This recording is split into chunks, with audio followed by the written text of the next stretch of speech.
I'd like to call this meeting to order. I'd like to thank everybody for coming out this morning, our March 7th, 2025 budget meeting. Everybody please stand for the Pledge of Allegiance, please.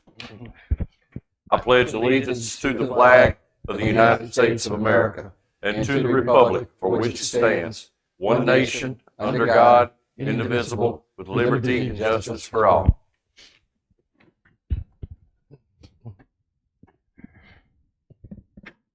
All right, we'll begin our meeting. Ms. Terry, do you want to start us? Thank you.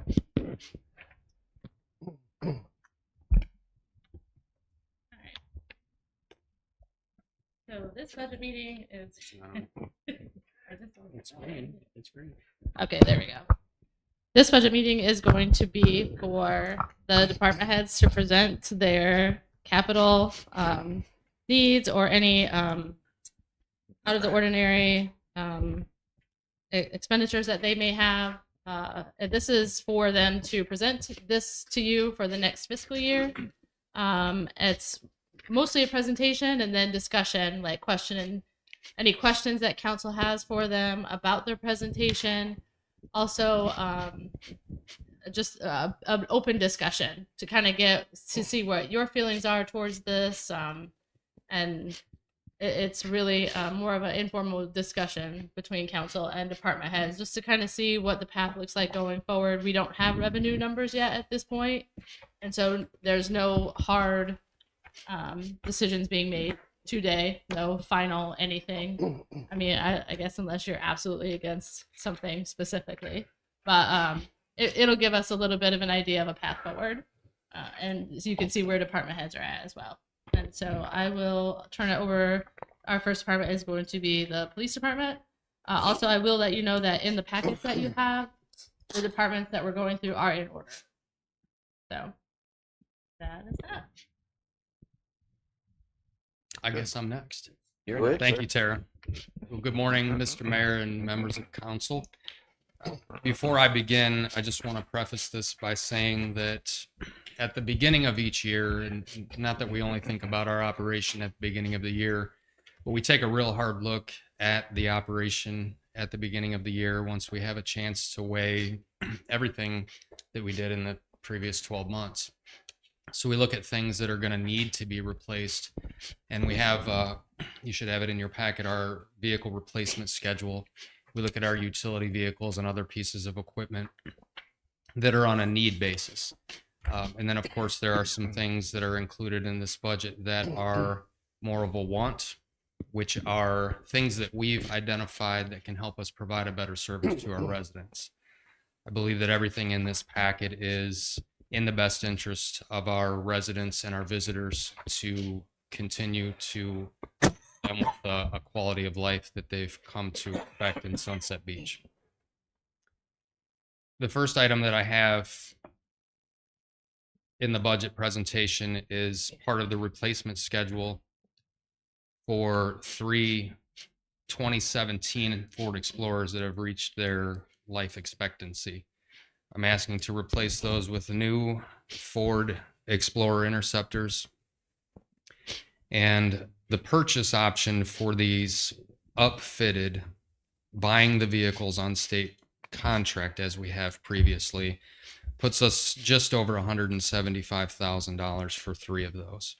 The 2017s, if you recall, when we started the take-home program, we purchased 5 vehicles to get us to a point where the 14 staff that we had at the time could have a take-home vehicle, and it would leave us 2 spare vehicles for part-time operations. We still have a couple of those 2017s on the road today, and they've exceeded our expectations with what we thought we would see in 5 years, them needing to be replaced. So that is a testament right there to the take-home program that it works. Quite honestly, we could probably squeeze another year out of maybe one of these if we had to, but they're at the point where they need to be replaced. And if you recall, last year the council granted 2 additional personnel, and we did not buy vehicles for them. So we did squeeze an extra year out of these 17s, but they're at the point now where we're asking to replace 3 of those. I do want to show you that I have 2 quotes for lease options through Ford Motor Credit. And the finance director and I have talked about these lease options, and I wanted to include these in the budget just for digestion, if anything else. If you look at the quote number 104,537, these are for 5 2025 Interceptor utility vehicles. Now, the goal of a lease program would be to have every single one of our vehicles as a leased vehicle. So they gave us an option to start with 5 to replace the 5 oldest vehicles in the fleet right off the bat. That comes with a total asset cost of $276,800, and that's some fine print, 275 and change, we'll call it.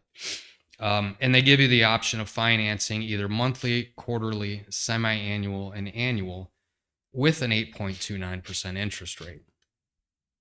And you can see if you do a monthly payment, there's 60 payments at $5,627. If we go annual, there are 5 payments at $64,652. At the end of this lease with the 5, we would own those vehicles, and we could continue to keep them in the fleet. We could surplus them. We could give them back and get 5 more. The goal of a lease program would be to replace them every 5 years so that we are keeping our maintenance costs down, and the cost savings that we'd have other than routine tires, wipers, oil changes, major repairs, the vehicles would be under powertrain warranty the entire time we have them. And eventually we'd have hopefully the entire fleet under a powertrain.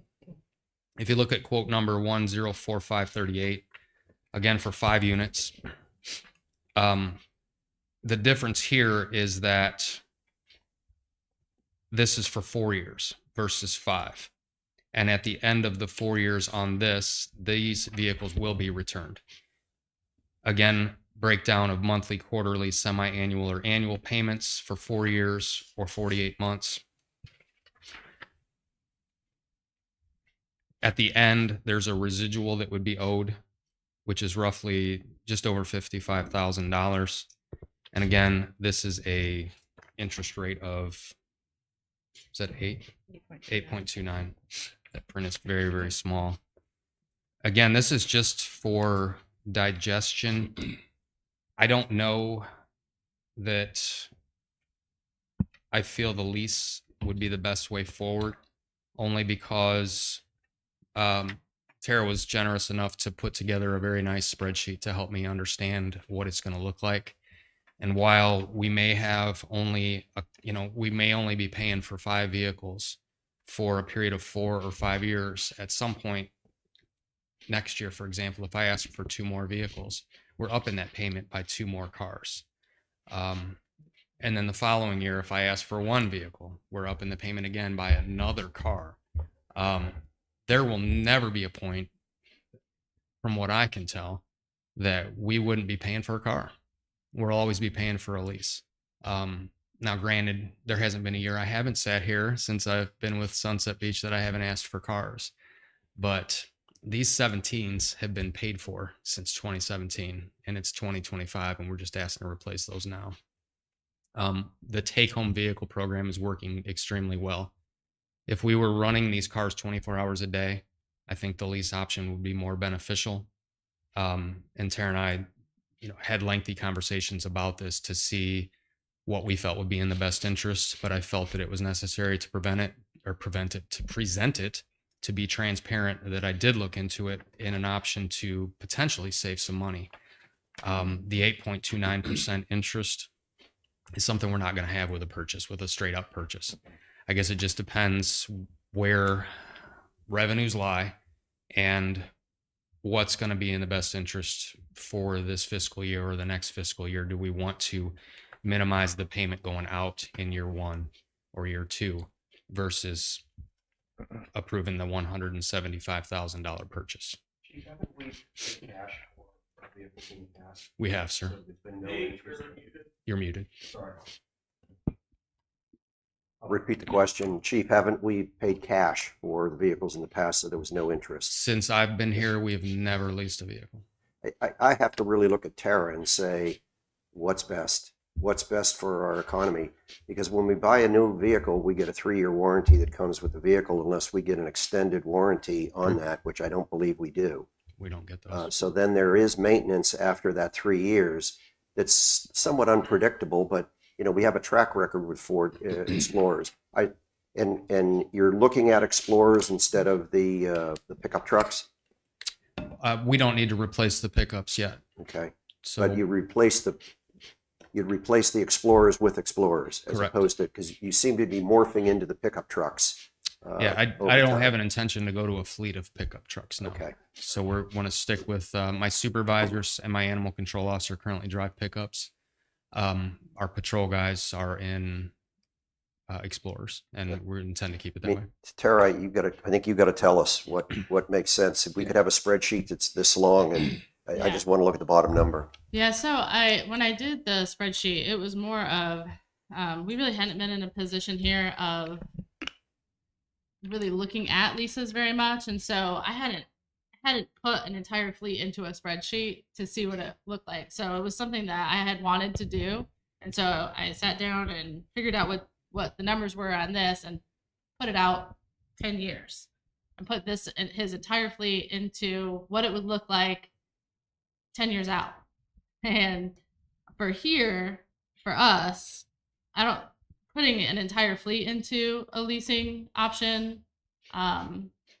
It would be costly and not really necessary. But I think for here, when you may want to look at it, or it may be necessary if it was to arise, would be if you got into some sort of a position where all of a sudden something major happened and you had a lot of cars that all of a sudden needed to be replaced because you had some sort of Like a catastrophe. flood or something. A flood, Yeah, yes. total. And you Insurance would help needed us there, though. a lot of cars at one time.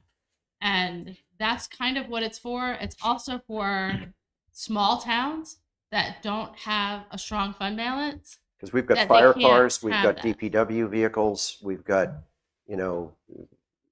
administration and inspection vehicles. We probably have almost as many vehicles in the other departments as we do in the police.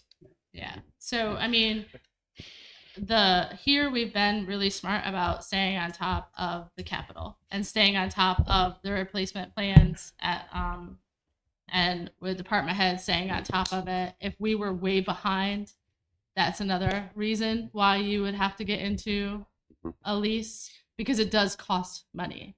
Anytime you have to finance something, it's going to cost you So you money. don't have to come up with the cash on day one. You work it over time. Yeah. So are you saying a purchase plan, as we have been doing it, is more cost effective and beneficial to the town?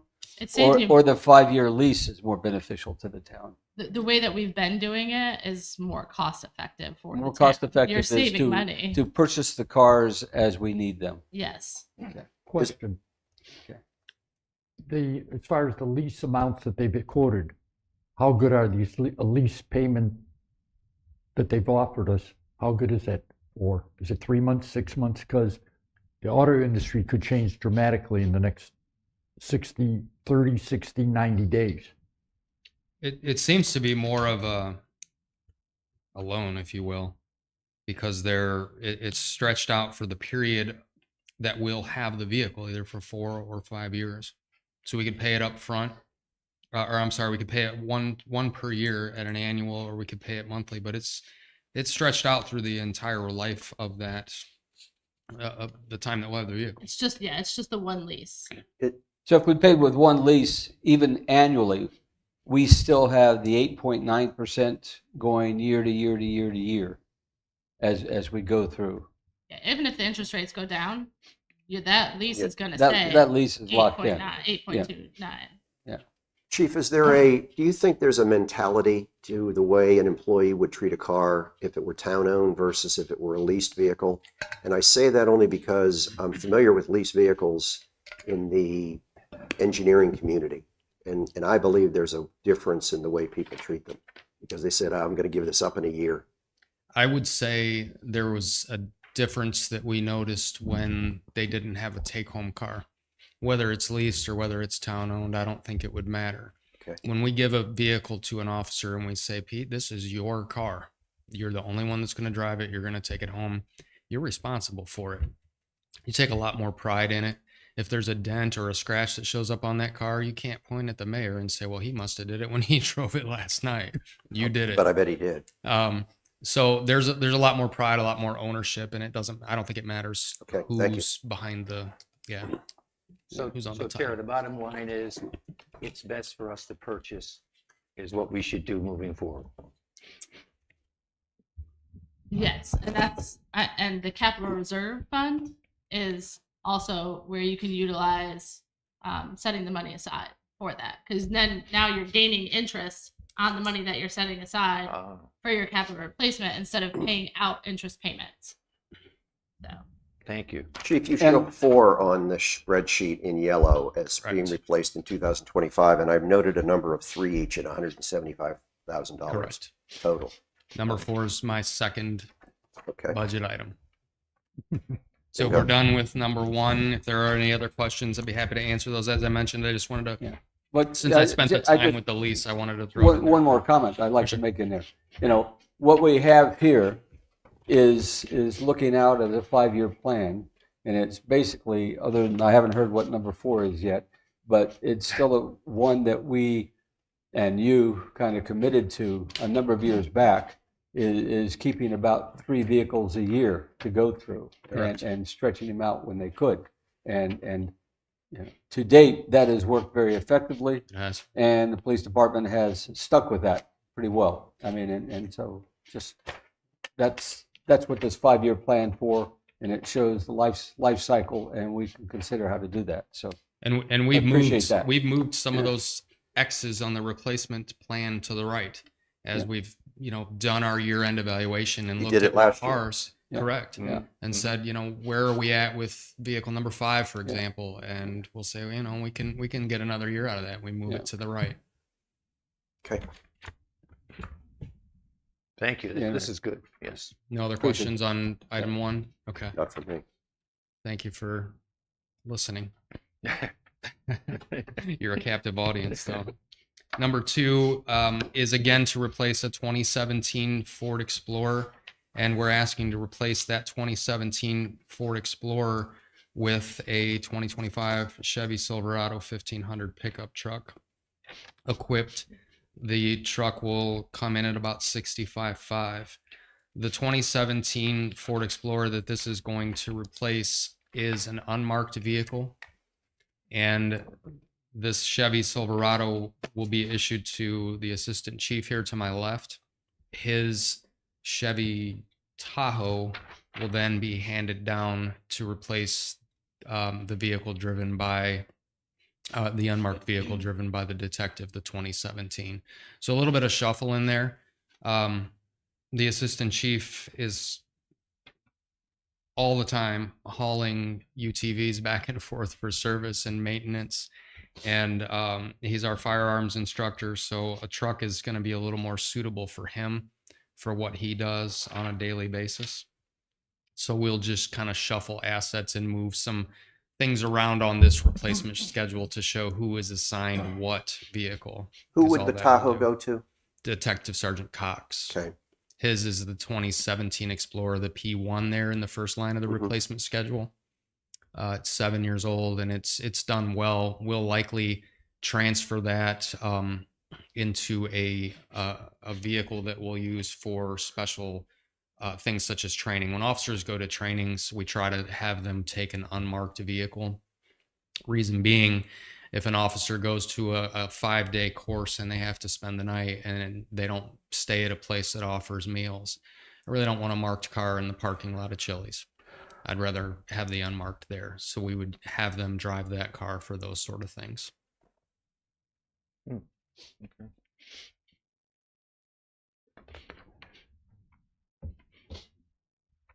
So in effect, this year, we have 4 vehicles that need to be replaced. Yes, sir. 4 2017s is what Yeah. I'm asking to be replaced. 3 with Explorers, 1 with I said, some kind of shuffling there of assets, but it will be replaced with the Silverado. It'll be the first time that we've had a Chevy in the fleet since I've been here. Well, we've got the Tahoe, but a Chevy pickup truck. So we had a vendor stop in with this truck, and we were very impressed with what they offered and with what they could build for us. So, And it's good on the beach, I'm sorry, good in the sand. time will tell. We try to limit the time that we have to take a full-time vehicle or a full-size vehicle on the sand, which is why my supervisors are the only ones that have pickup trucks, because if there's a need for a police officer on the beach, we prefer them to go. So yeah, we'll see how this does and how it holds up, and we may transition to the Silverado if it's meets our needs versus the F-150s. Any other questions on the number 2? This is obviously, it's a four-wheel drive vehicle, It so it is. should make the sand pretty It should well. be fine. Yeah. Yeah. It's got a higher clearance, Yeah. bigger tires than what an Explorer has. Oh. Yeah. Good. Thank you. Some we found as far as full. Just get But closer. this would add one more vehicle to the police fleet, though. It would not. It would not, No, it would not.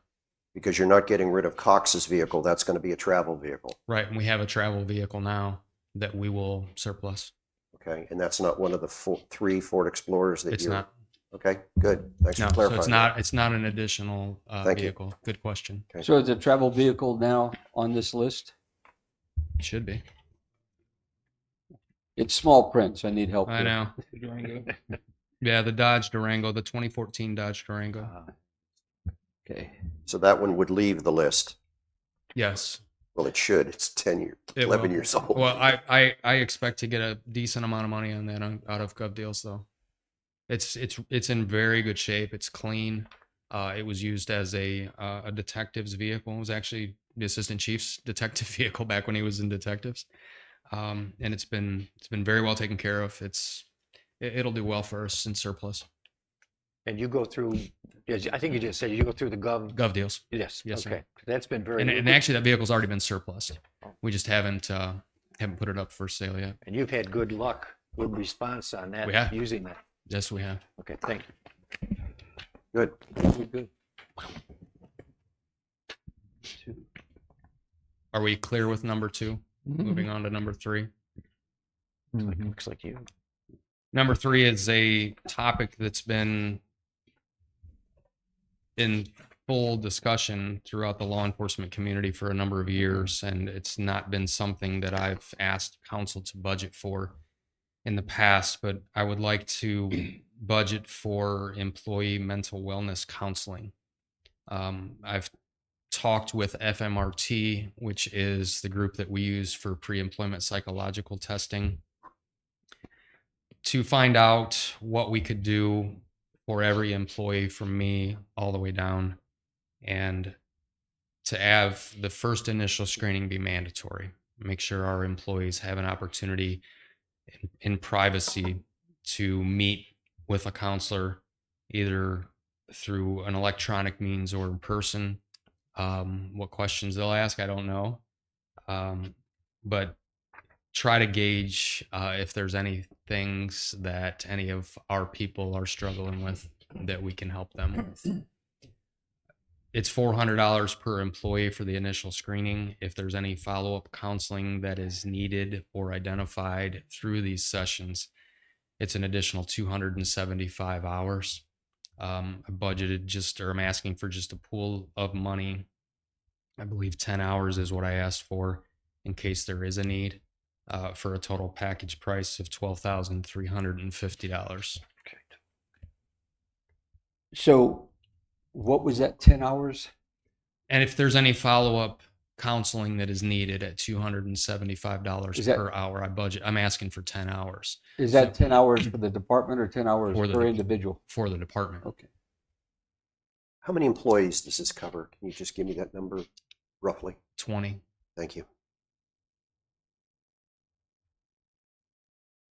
Thank you.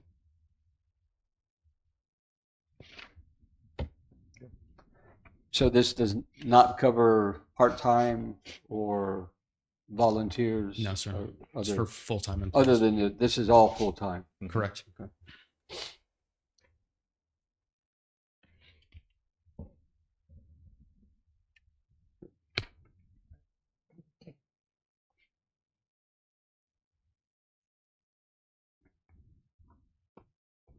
Any don't- further questions I on don't number have any three? other questions. No. Okay. No. I have a question. Only sir. you said 20 employees at $400 each for the initial screening. Correct. That's about $8,000. And then there's 10 hours of the second one, Correct. which comes in around $2,750. Okay. I add them together, they come to $10,750. That's why I asked how we got to. I may have included part-time in there then. It's possible I did that. All right. Can you fine tune that as we move forward? For sure. It's, and your opinion as to the need for part-time. Sure.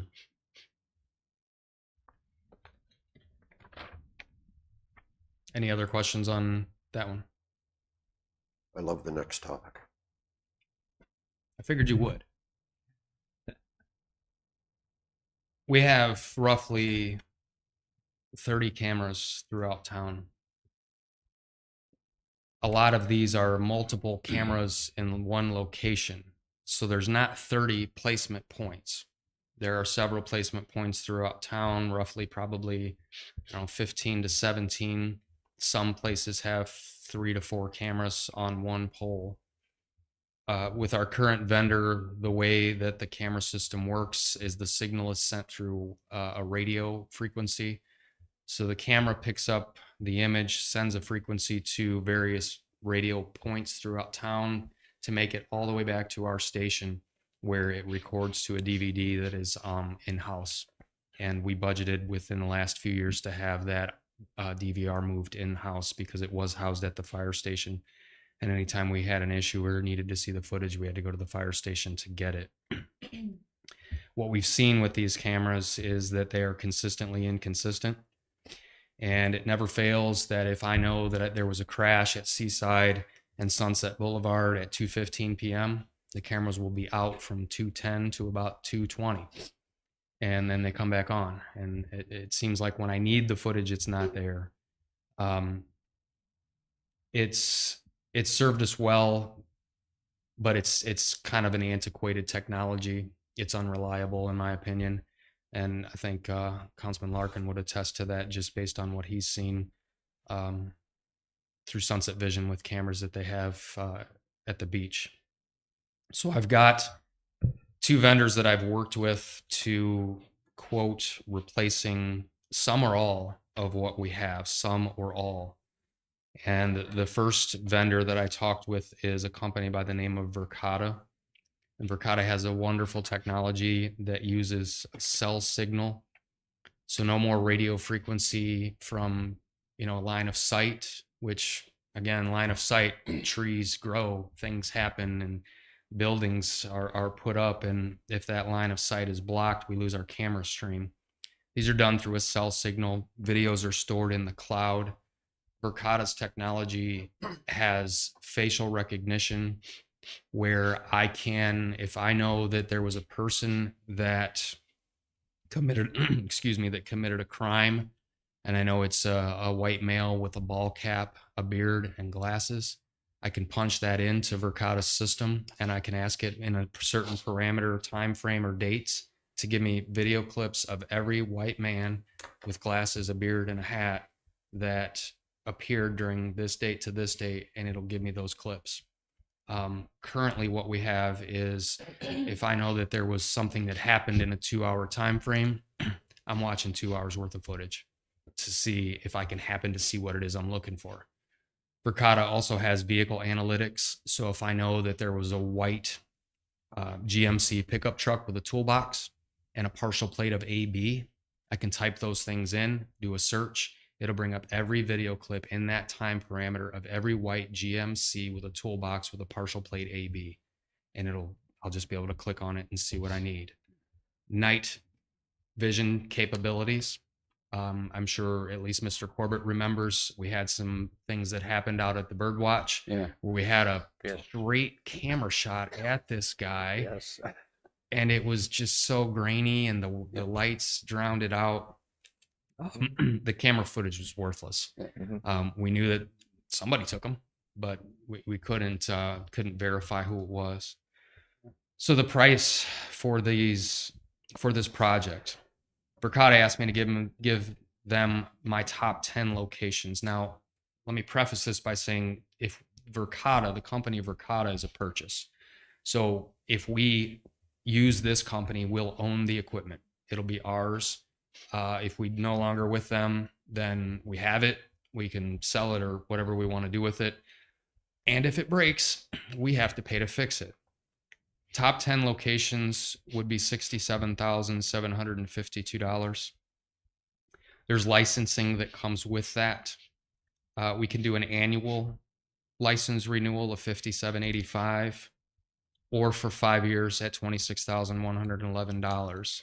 The difference there is a savings of $2,814, but it was noted to me by the representative that if their licensing increases and we do a yearly renewal, we would suffer that increase and have to pay it. Whereas if we signed for 5 years, we would not see an increase in licensing for 5 years. And the renewal covers the camera license, the cellular gateway, and estimated tax. If we were to replace all the locations and all the cameras that we have, it's just under $100,000 at $96,656. And of course, the license renewal along with all of those camera locations is about $8,500 per year, or $38,400 for 5 years, which if we did the 5 years, it would be a savings of $4,150. Now, as I mentioned, each one of these camera locations has a cell signal. We got to pay for that cell signal. SIM cards for those and cellular service is about $36.80 per location, which means another $4,416 for the top 10 locations, or full implementation of $6,182 with Verkada. Verkada does have the capability for license plate reading technology, but they're not there yet, but they assured me they would be there by the end of 2025. The next vendor I'm going to talk about is an LPR company, license plate reading company. And I'll explain what that technology is when we get into the next section with flock safety. Any questions on Verkada's One question. product? You say that maintenance repair will be on us.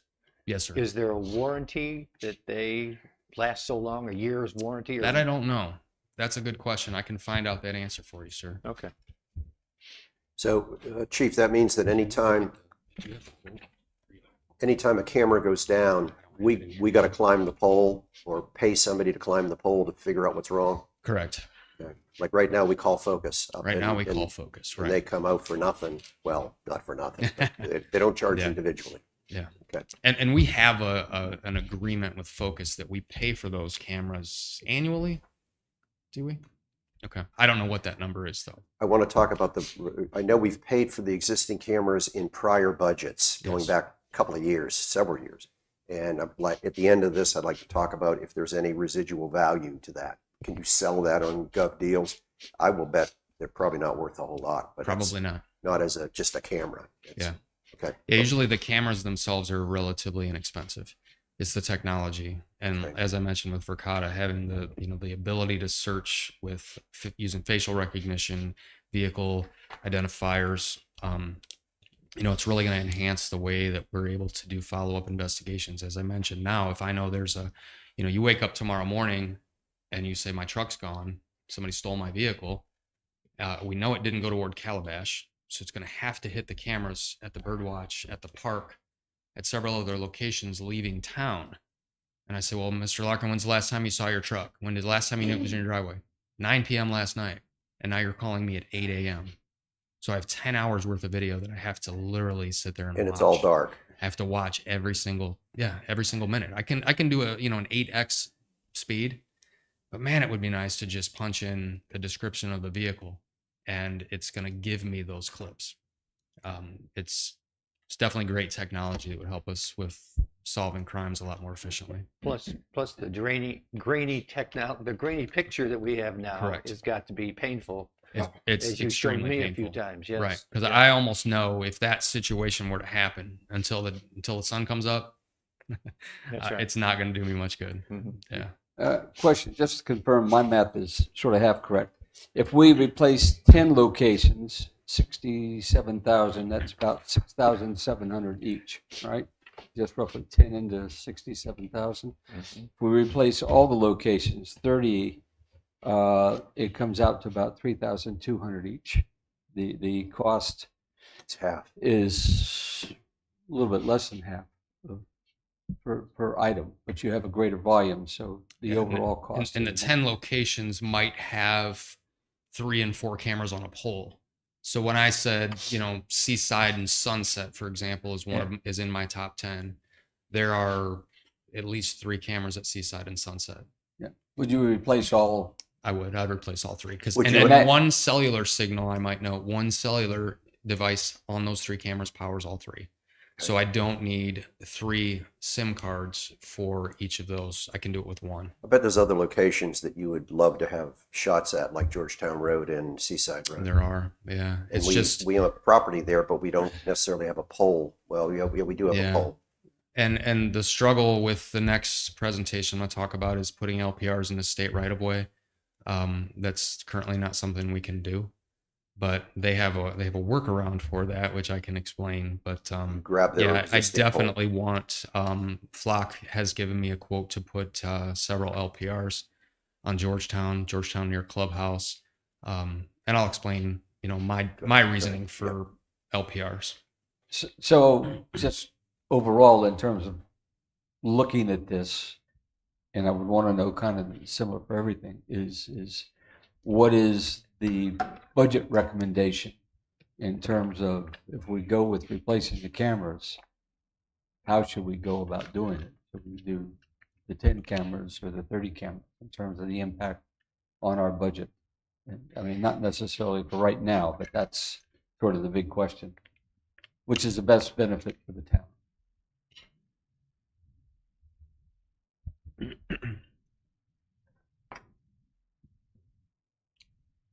Yeah, I mean, I really have to look into it deeper. Oh.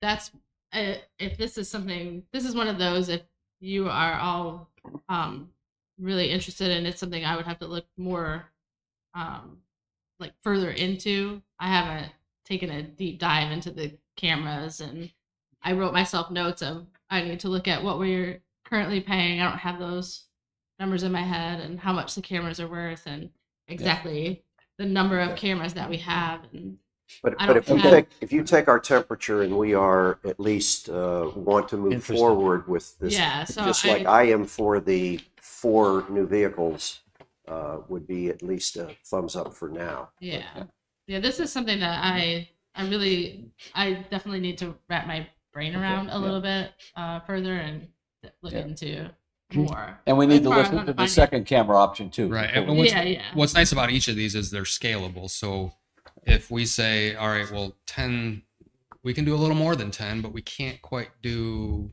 all of them. Yeah. I can add another 5. I could take another 5 off. So that's the nice thing about it. It's not that Verkada or Flock is saying, look, you either get 10 or 20 or none. Got So- a question Yes, sir. only because you've got replaced top 10 locations for 67,752. How many cameras would you think would be on those 10 locations? Or is each camera considered a location? Each camera is not considered a location. If we have 30 cameras, I would venture to say my top 10 probably gives us upwards of maybe 20 cameras. The reason There are I- that's why multiple the math handles on wasn't each pole. working. That's why it's higher. Yeah, Yeah. that's why the That's math wasn't why I working. That's asked, why it's higher. because Yeah, that's Yeah. comparing kind of the what I was numbers saying as far as- didn't so register. locations like Park Park. Road, where there's 1 camera, I'm not going to replace that in my top 10. So we do the full implementation, of course, those cameras are going to be replaced. Do you foresee adding more locations in near future? Next year? It depends Year what you after? say near. I'd say the answer is definitely yes. Yeah, I definitely I want to cover Georgetown Road. Even if we can put a pole on Clubhouse off of the right of way in Clubhouse, if there's an issue with putting it in the right of way on Georgetown Road. Can it be hooked to the traffic lights overhanging Clubhouse Road? It cannot. No. Oh, okay. No, Yeah. I That's just not wanted to- ours. Okay, ours. lend lease. It doesn't hurt to ask. Any further questions on the Verkada option? No, I don't think so. The second quote that I have is from Flock Safety. We would not own anything with Flock Safety. They could put the pole in, they will put a cellular, I'm sorry, it does have cellular. There's no power that's needed for Flock cameras. As you can see in the image there's a solar panel that charges the internal battery. And the number they gave me this week was 30,000 plate reads that battery can handle. I don't know that any location is going to suffer 30,000 plate reads in Sunset Beach. These cameras, however, are a fixed price per year, $3,000 per camera. To replace every one that we have on an annual cost is $75,000. Installation, they're asking for $16,250, which they are gracious enough to say they would waive if we finalize before May 25th. Now, the Flock camera does have some similar technology with Verkada in that I can search by partial plate. I can search by vehicle, make, model, truck, toolbox, Sunset Beach sticker in the back corner of the window. I can put those things in and I can do searches. They do not do facial recognition. Both of the camera companies have an incredible zoom. The majority, and it's something I failed to mention earlier, but the cameras we have now, we have very few that are pan tilt zoom. The majority of them are just fixed, where these can zoom almost up to about a quarter of a mile, where I could read a license plate from a vehicle that far away. Does that zoom, excuse me, but is that zoom automatic or It's a not. zoom? It's not. Somebody has to be watching it, looking at it That's to correct. go and zoom in. That's correct. So after the picture's been taken, We can zoom then. can you then zoom in? We can. to- Right. to So if it get that? captures an image, Yeah. we can stop it and we can zoom on it, which is something I can't do with our current Okay. technology. What I find myself doing, and Some of the Just cameras you embarrassed to say can, but this, it, but- it deteriorates so quickly. yeah, like I the take ones a on the picture pier. of the screen with my cell phone, and that's how I zoom it because I Yeah. don't have another option. Sometimes that works, sometimes it doesn't. But Flock is an LPR, a license plate reading company. So LPR technology is growing in popularity. There are a lot of places that have it. North Myrtle Beach has it, for example, the closest municipality to us. Flock cameras are in a lot of Lowe's home improvement parking lots. What this does is it captures license plate information, and it can run that information through NCIC to find out vehicle and owner information. So if I know, I'll use the example of your vehicle being stolen. You call me at 8 o'clock in the morning and you say sometime between 9 p.m. last night and 8 a.m. this morning, my vehicle was stolen. I can type in your license plate and vehicle description into the software, ABC123, a black Ford Explorer. And if that license plate hit on any Flock camera, either in our city or another city that we have a partnership with, I'm going to get an alert. What's more is that any agency that has Flock cameras, the officers will get either a text message on their cell phone or a pop-up on their mobile data computer in the car to say, stolen vehicle was just spotted on a Flock camera, Seaside and Sunset. So, for example, let's look at North Myrtle Beach. Car stolen in North Myrtle Beach, entered into Flock as a stolen, and ABC123, a black Ford Explorer. Sunset Beach patrol officers on patrol, they get an alert that this stolen vehicle reported out of North Myrtle Beach has just entered Sunset Beach's jurisdiction and was caught on a Flock camera. And this is real time? At Clubhouse, yeah, at real time at Clubhouse in Georgetown. So then we can, deploy people to that area to try to find that vehicle. This could work for Amber Alerts. It could work for wanted people, as I mentioned, stolen vehicles. And that technology is already built into the Verkada product. I do want to throw that in there, but they aren't ready to go live with it. But they told me at my Chiefs conference in January, they would be ready by the end of 2025. Currently, there is a pilot program where there's not been an agreement with DOT to put a license plate reader in a state right of way. Flock says their workaround is that if we can get an agreement from private property to put a pole on that property, they have a camera that has enough of a zoom to it that we can use it as an LPR and it would not be in a state right of way. Those cameras are $5,000 a piece. However, until this agreement is reached, they would still give us that camera now for $3,000 a year.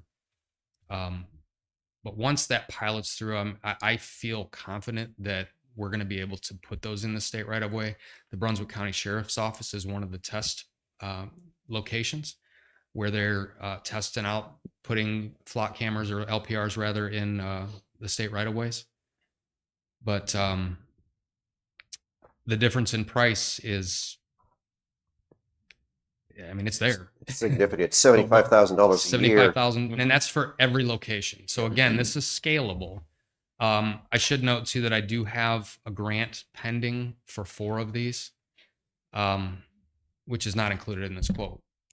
But I don't know if that grant will be successful or not. It's a JAG grant. Is the grant specific for Flock? It's for Flock. It's for Flock. Yes, sir. Okay. And I know that at least one community, their HOA has reached out to Flock about putting Flock cameras in their neighborhood. And as long as we have an agreement, we can tie right into those. As I mentioned, any agency that has Flock, we just have to have an agreement with them that we can see their data and that they can see ours. Which Is that just a mutual aid agreement, a mutual agreement that doesn't cost anything, or? I would imagine so. It's probably something similar, an MOU or something of that nature that says, hey, we're going to let you see our data, and that we can see theirs. The grant pending is for $5,000. Is that what you said, or did I No, just mishear that? it's a 2-year contract with everything. It's $27,000 is the grant request, and that was for 4, essentially to put them at the 4 corners of our jurisdiction. So anywhere a vehicle comes into the jurisdiction, we'd get a plate read on it. So if you think in terms of our staffing and where our resources are from time to time, an officer assigned to the market, an officer assigned to the island, an officer, whatever they might be doing on the side of the road with a drunk driver, that's going to take 2 people off of the road. These cameras are, they don't get tired, they don't get hungry, they don't get cold. They're constantly out there watching. They're constantly out there taking plate data. And it's not for anybody that's listening or anybody that might have a question like, oh my gosh, my privacy, I don't want my data it's a license plate read on the vehicle. And it's no different than if an officer gets behind you now and runs a license plate check on your vehicle on the public roadway. And nobody has access to these videos except the police department. Correct. And it's not telling us every time Pete Larkin drives by a camera. So we enter the data in that we want to be alerted about. So again, missing persons, Amber Alerts, stolen vehicles, wanted people. Those are the alerts that we want to know about. It's not going to alert me every time somebody has their license plates expired for 2 days. That's not the use for this Flock camera. So I want to put that to bed in case there's any questions. Is there a limitation on who within the police department has access to this material? Because you just said something that I know you were trying to make a point. Right. What if somebody wants to figure out something about the mayor and they want to see where he's been?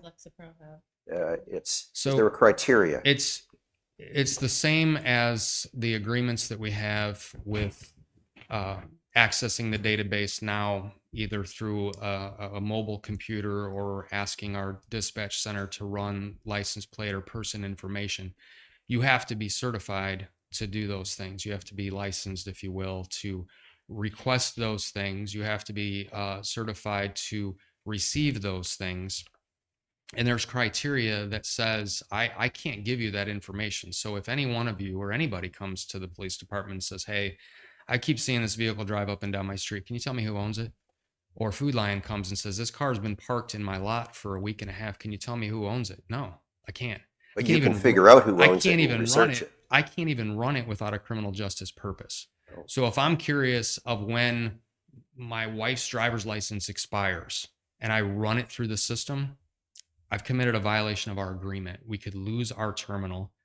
We could lose access. I'm subject to discipline because we have policy that strictly prohibits that. So LPR data would be identical to that. It can only be accessed for criminal justice purpose. When somebody accesses, it keeps a record as to who accessed what. Absolutely. Yeah. There's an audit trail for That everything really that's answers done my with this because question. it's very, very sensitive information. So if somebody were to say, hey, I want to track the movement of this person, that's not what it's for. Now, if it's used for an investigatory purpose, if we know that somebody is, we have a reason to believe somebody's transporting narcotics and we want to know when they're moving, we can use it for that. But that's a criminal justice purpose. Do you need to have something like a warrant for that? No. To track somebody? Just If they're on a public highway, Yeah. no. just suspicion. Right. Okay. It's no different than sitting across the street from that person's house in the shadows and waiting for them to move and following them. So I'm hearing three things. One is cost considerations. Two is performance considerations in contribution to the police mission. And sort of three is the number of systems required. So with those things in mind, as the police chief, what is your recommendation of which one to go for should we decide to go for upgrading the camera system? And then how many of them? Well, ideally, I would like to do a full implementation, budget allowing. I'm not done with my presentation yet. Oh, sorry. So, not with this, but I mean, there's more things coming. Yeah, but I'm just talking in terms of Yeah. cameras. So, I mean, ideally, yeah, I'd like to replace them all because the struggles that we have with the cameras, as I mentioned earlier, it makes sense to replace them all. And if which system best serves your mission? I'm leaning toward Verkada. Verkada has the facial recognition, which is an added benefit that the flock cameras do not have. Verkada currently does not have LPR technology, but it is in the system. It just won't go live until they're completed with it. I don't have anything in writing saying that they are going to get it. So, I'm at the mercy of the vendor. If they say 2025 and then they say, well, it's going to be more like 27. Or it could be an upcharge. Could be an upcharge, right? But it likely will be an upcharge. Okay. There's going to be a subscription, I'm sure. I'm torn. Is owning the technology versus leasing the technology? Is there a benefit in one over the other? I guess it depends how well that technology holds up. So I also think that there may be a benefit to do a little of both. Maybe get a couple flock cameras and put them on the 4 locations that I talked about that is pending the grant. Since this is a lease, I can call Flock at the end of 2025 and say, I don't want your cameras anymore. Come get them. And they say, okay. And then the grant comes through and I just replace them with the grant. That's an option. So if we, maybe that's the way forward, is to get some Verkada and some Flock so that we have the LPR technology and we have the Verkada technology. And what we might find, and, as I mentioned, when we do our year-end reviews, we come in here and we say, these things are going to be great. You've seen the changes, though, that we've made with Beach Patrol. We've asked for things and changed things throughout Beach Patrol as we learn going forward. So we might learn going forward that I really don't need 17 or 20 locations for cameras, because now I have the ability to zoom and I have a wider shot or wider range versus what we have now. So I might even be able to scale this back and still get the same amount of coverage. Right now, I can't say that until the cameras would be in place. I actually have a question. With this, does the price change as you scale it for the Verkada? It would, because we're paying by camera. So the per camera does change. It would. Okay. Yes. And depending upon where, if we would eliminate a single camera on a pole that had a cellular gateway, those things would decrease too. So the license renewals, the first net charges, those things would also decrease. But in the image that you see, and that's not Verkada's product, that's just a screenshot I grabbed from somewhere, That's just and that part of actually the has software. radios in there. But if that were the product, one cell signal would power those 3 cameras. Chief, is there a way, if we find this difficult to afford, is there a way of doing this over 2-3 years, this replacement, or 2 years, this replacement? Absolutely. Yeah, it's scalable, as I mentioned. And Yeah, you said that. our 30 cameras that we have now have been a work in progress for many, many years. That wasn't a 1-year budgetary item for 30 cameras. Those have been increased slowly year after year. Okay. So my conclusion at this point is sort of between police department and finance is a recommendation as to what best serves the town and police department. Combination, lease, purchase, and how many, and if it's not all of them, look through, like in the capital improvement plan, how to grow it over time. Sure. If that's what you want to do. I understand it's a big ask. Yeah. And until we kind of get, the pulse of the council of what's going to happen, if what I'm feeling come in this direction is that, this is a possibility, but is it a full implementation? Probably not. That's a conversation that Mrs. Nichols and I can have to see, all right, well, what can we afford? And then come back and say, all right, this is going to be what we think we can do. And then you say yay or nay. Yeah, my personal view is upgrading the camera system probably is important for us. Yes. But then your recommendation of how to do this in the best way that serves the town is something that we need. And we have a lot of the data that you've thrown at us this morning, but not in the manner that I understand enough to come up with what the optimum plan is. Sure. I'm not sure I'm supposed to, but I have full access to all the 30 cameras. And we do it through the fire department because it's very important during when the IOC is running so that we can see what's happening around town. I think the existing camera system we have right now is a dinosaur. And I'm not so sure it really gives us what we pay for it. I think we're lucky if we get information that we can actually use. Well, we have sat in the police meeting room there and watched on these cameras as you have all the screens there, and there's blanks. And I said, "What's the blank?" And you say, "Oh, that's out right now," or that. Mm-hmm. So I think there's a need also, and I would recommend you come back to us with some possibilities, and we can go from there. Well, I think Chief, we all would back that. Chief, when do you find out about the grant? When does that part come through? For I the wish I law? had that answer. So you I don't don't know. Yeah, I'm at the mercy of the federal government on that If one. the grant comes through, is it a matching grant or is it It's a full not. grant? It's 100%. So that's It's something, if we do get it, we could add to those full correct. quarters. And it is just for 2 years. So Yeah. that would at the give us end of 2 off years, the if bill. we didn't Okay. continue to fund it, FLOC would just come and pick their stuff up. Good deal. Thank you. Any other questions on cameras before we move on? I'm almost done. I'm getting close. That's okay. The next is for a staffing position, and this was talked about in my beach patrol wrap up. I'm asking for a captain position to be fully funded. We had a captain's position at one point, and then upon a retirement, we promoted that captain to the assistant chief, and that position was left open. And again, took a wait and see approach. Do we need it? Is it something that we have to have? And I didn't want to do a knee jerk and say, well, we've always had it, so that's what we're going to do. I don't think that's the best way to spend money, is to say it's the way we've always done it.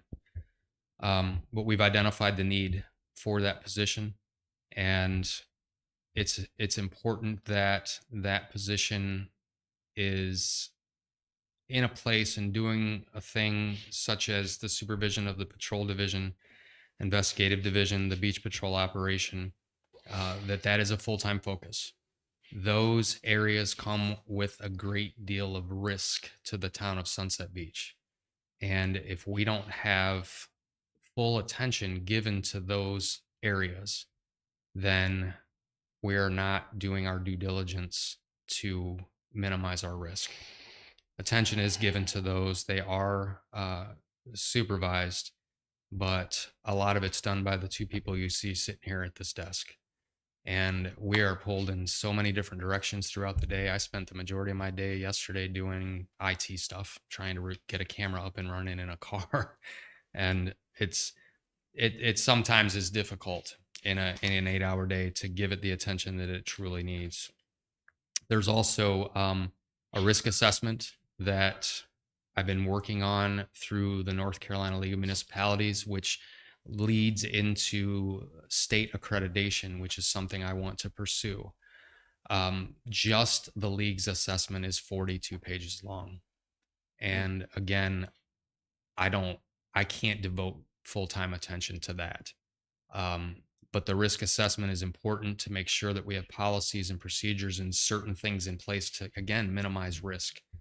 And the accreditation process is just, more of the same, essentially, to be sure that we're operating with what the state of North Carolina feels is the most efficient and safe way to operate a municipal police department.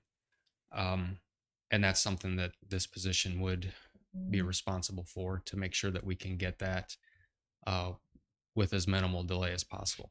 Chief, where would citizen education programs come into play presently now? Or would that maybe fall under this captain's position? The way that we're doing that now is mainly with our 2 uniformed detective positions. And as you know, one of those positions is transitioning into the beach supervisor position for this season. And likely they would continue to be kind of the driving force behind that, but they would fall under their direct report would be this captain. Does promoting one up to captain put you in a position where you're going to also ask for a replacement officer? We're asking for the position to be fully funded.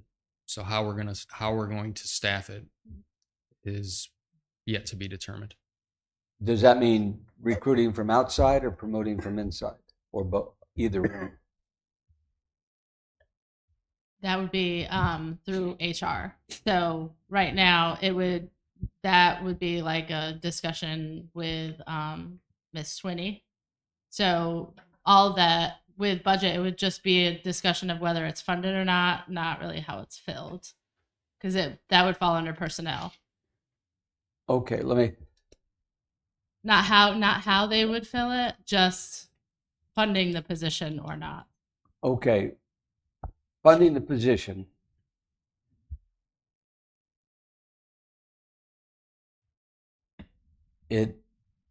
Whether it would Sure, be it it would be the same amount, whether it would be a promotion my question is, and if you're changing how one position is described, is one position in the police department being eliminated, or are we adding?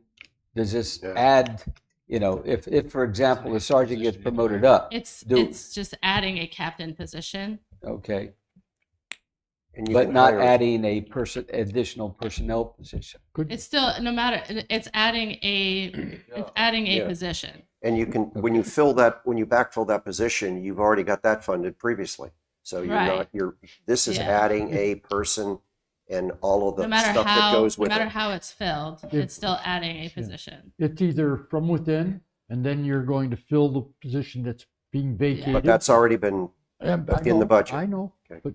or you get it from the outside and everybody else below stays the same. It's one or the other. Yeah. It's clear. And this position is already there. It's just not funded. Right. We didn't choose to fund this position last year. Okay. But the so- job, the so position's i- there. If we approve this, somewhere in there, We go from, $85,000 is not going to pay for an outside person to come in and serve as captain. If we It could. we keep everybody else in there. I mean, you've got Social Security, FICA insurance, whatever all those things are that goes into it. just So a salary the number. specific amount is not this. That would come as we did the budget. So there's like a range, a hiring range, with there's a hiring range for that position, and that position is in the salary grade for that position, and I don't have that right in front of me, but I can get that exact number. This is just a estimate. And this is also, again, just kind of like one of those where, are you warm to it? Are you cold to it? And then we come back with more specifics and Well, I think put Mr. it in a Corbett's line, brought, put it in a line by line budget. I think Mr. Corbett's brought up a point, though. That's- Let's say that $85,000 is this salary. There are FICA FUTA, there's other things, and there's going to be a vehicle. This person obviously can't walk. That's explained on here too. The vehicle, we would use an existing vehicle. Okay. Right. So you, at the next meeting, you'll have your draft budget that has like the line by line expenditures on there where everything's broken out with the specific numbers. This was just, I think, an estimate on there. Is this just like an alert to tell us when we get the real budget numbers, we can take a look and see what this particular thing is going to cost? Yeah, basically. Okay. This is this is not an exact number. Exactly what you said started, what the hard number is. Yep. Okay. Getting information out there. y'all. And my question is not hard numbers at this time. Right. Yeah. My question is an increase in the number of, is this going to be an increase in the number of full-time members of the police department? Yes. By one By person. one. Yes, it would take us from 19 Okay, full-time and to that's the 20. part, you know. And so we'll be looking for that cost in the, when you come up with the numbers. Yeah. Correct. Thank you. And again, we can work it out so that we would not ask for an additional vehicle purchase for this year. Any other questions on that request? Hearing none. Good. Thank you. Thank you.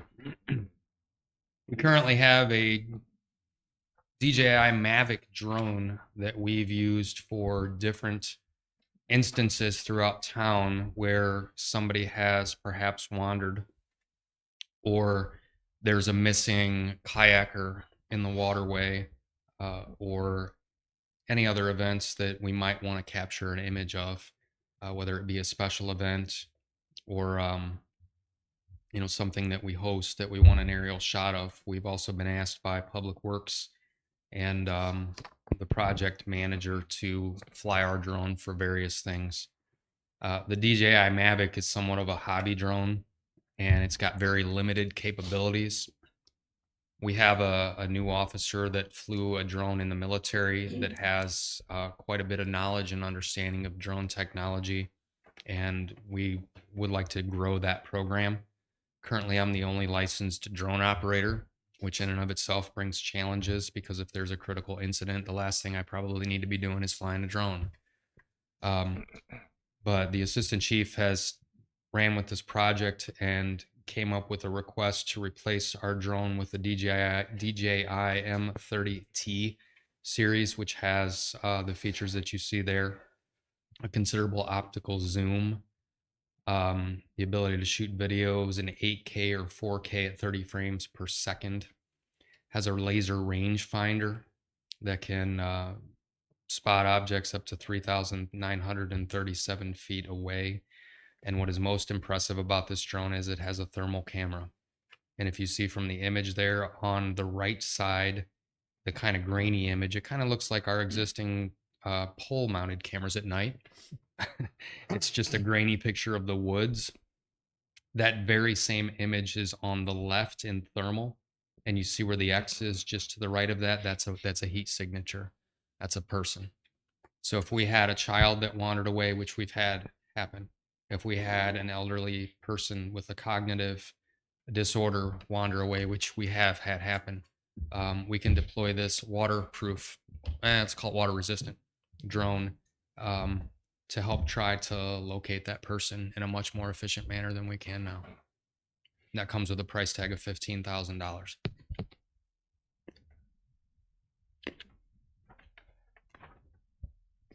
What's the DJI Mavic worth? I think we spent $1,000 at the time for the DJI Mavic. And that would worth be, that's still, I think we'd still get a couple $100 on Gov deals out of it. Yeah, somebody would buy it. That was my question. If you Yeah, would it's- surplus it. We can absolutely surplus it. We have 4 batteries, a rapid charger, a nice case. So yeah, we might get a couple $100 out of it. Would I have to be licensed to buy it? Do what? Would I have to be licensed to buy it?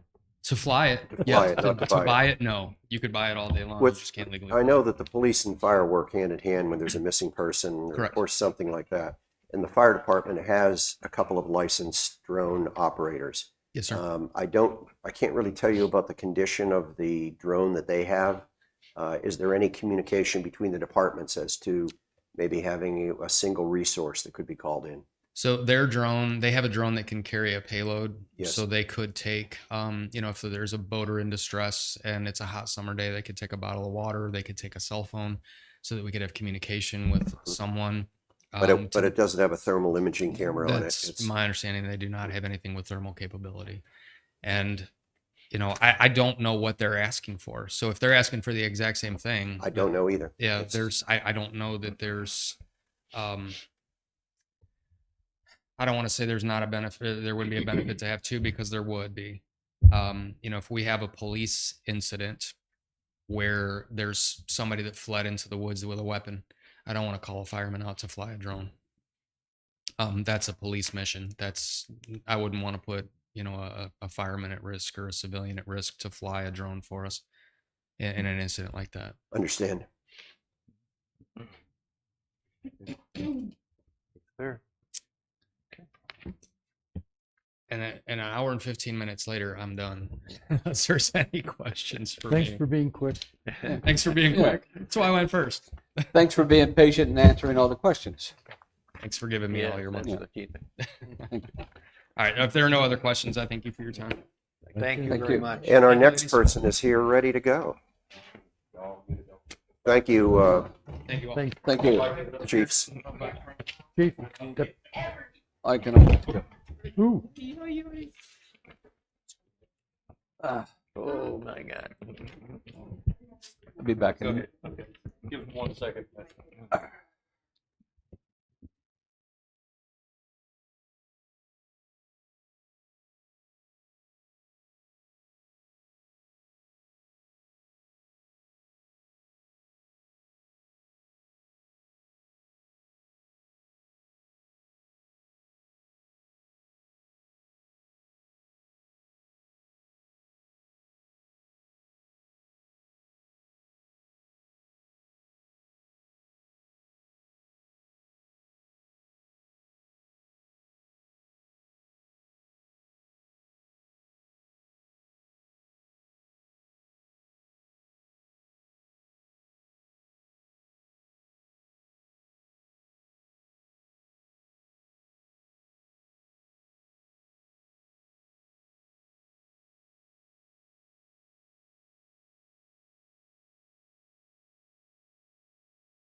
Okay.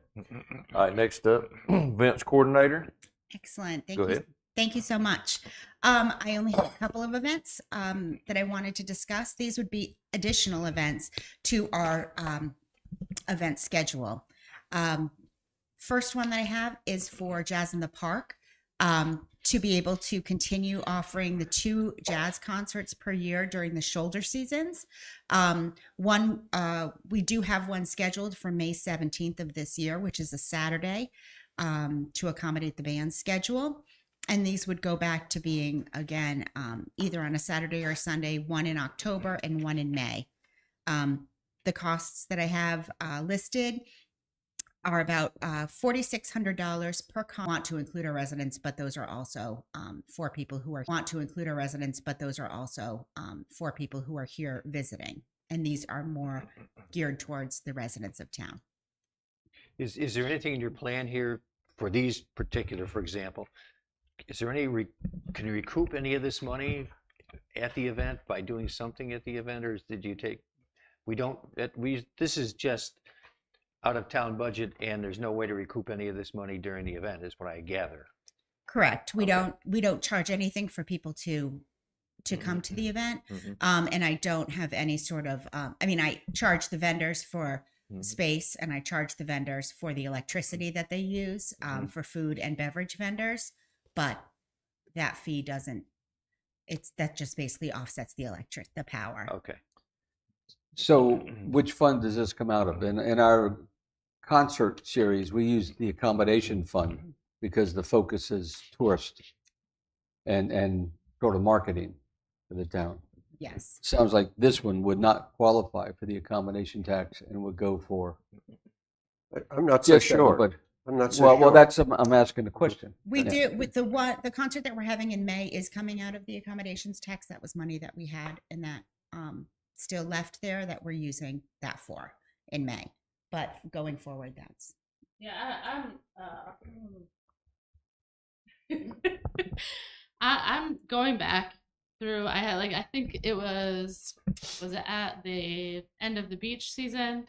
I'm going back through the accommodation tax and the general fund and reevaluating the accommodation tax fund and trying to restructure it to make sure that everything that we can spend out of that fund throughout the year is being spent out of that fund. And you're breaking it down by departments too. Yeah, so it's basically going to have a beach rescue, a beach patrol, and then like a recreation, like a parks recreation type department, so to say, to make it more transparent so you can really see what's coming out of accommodation tax fund.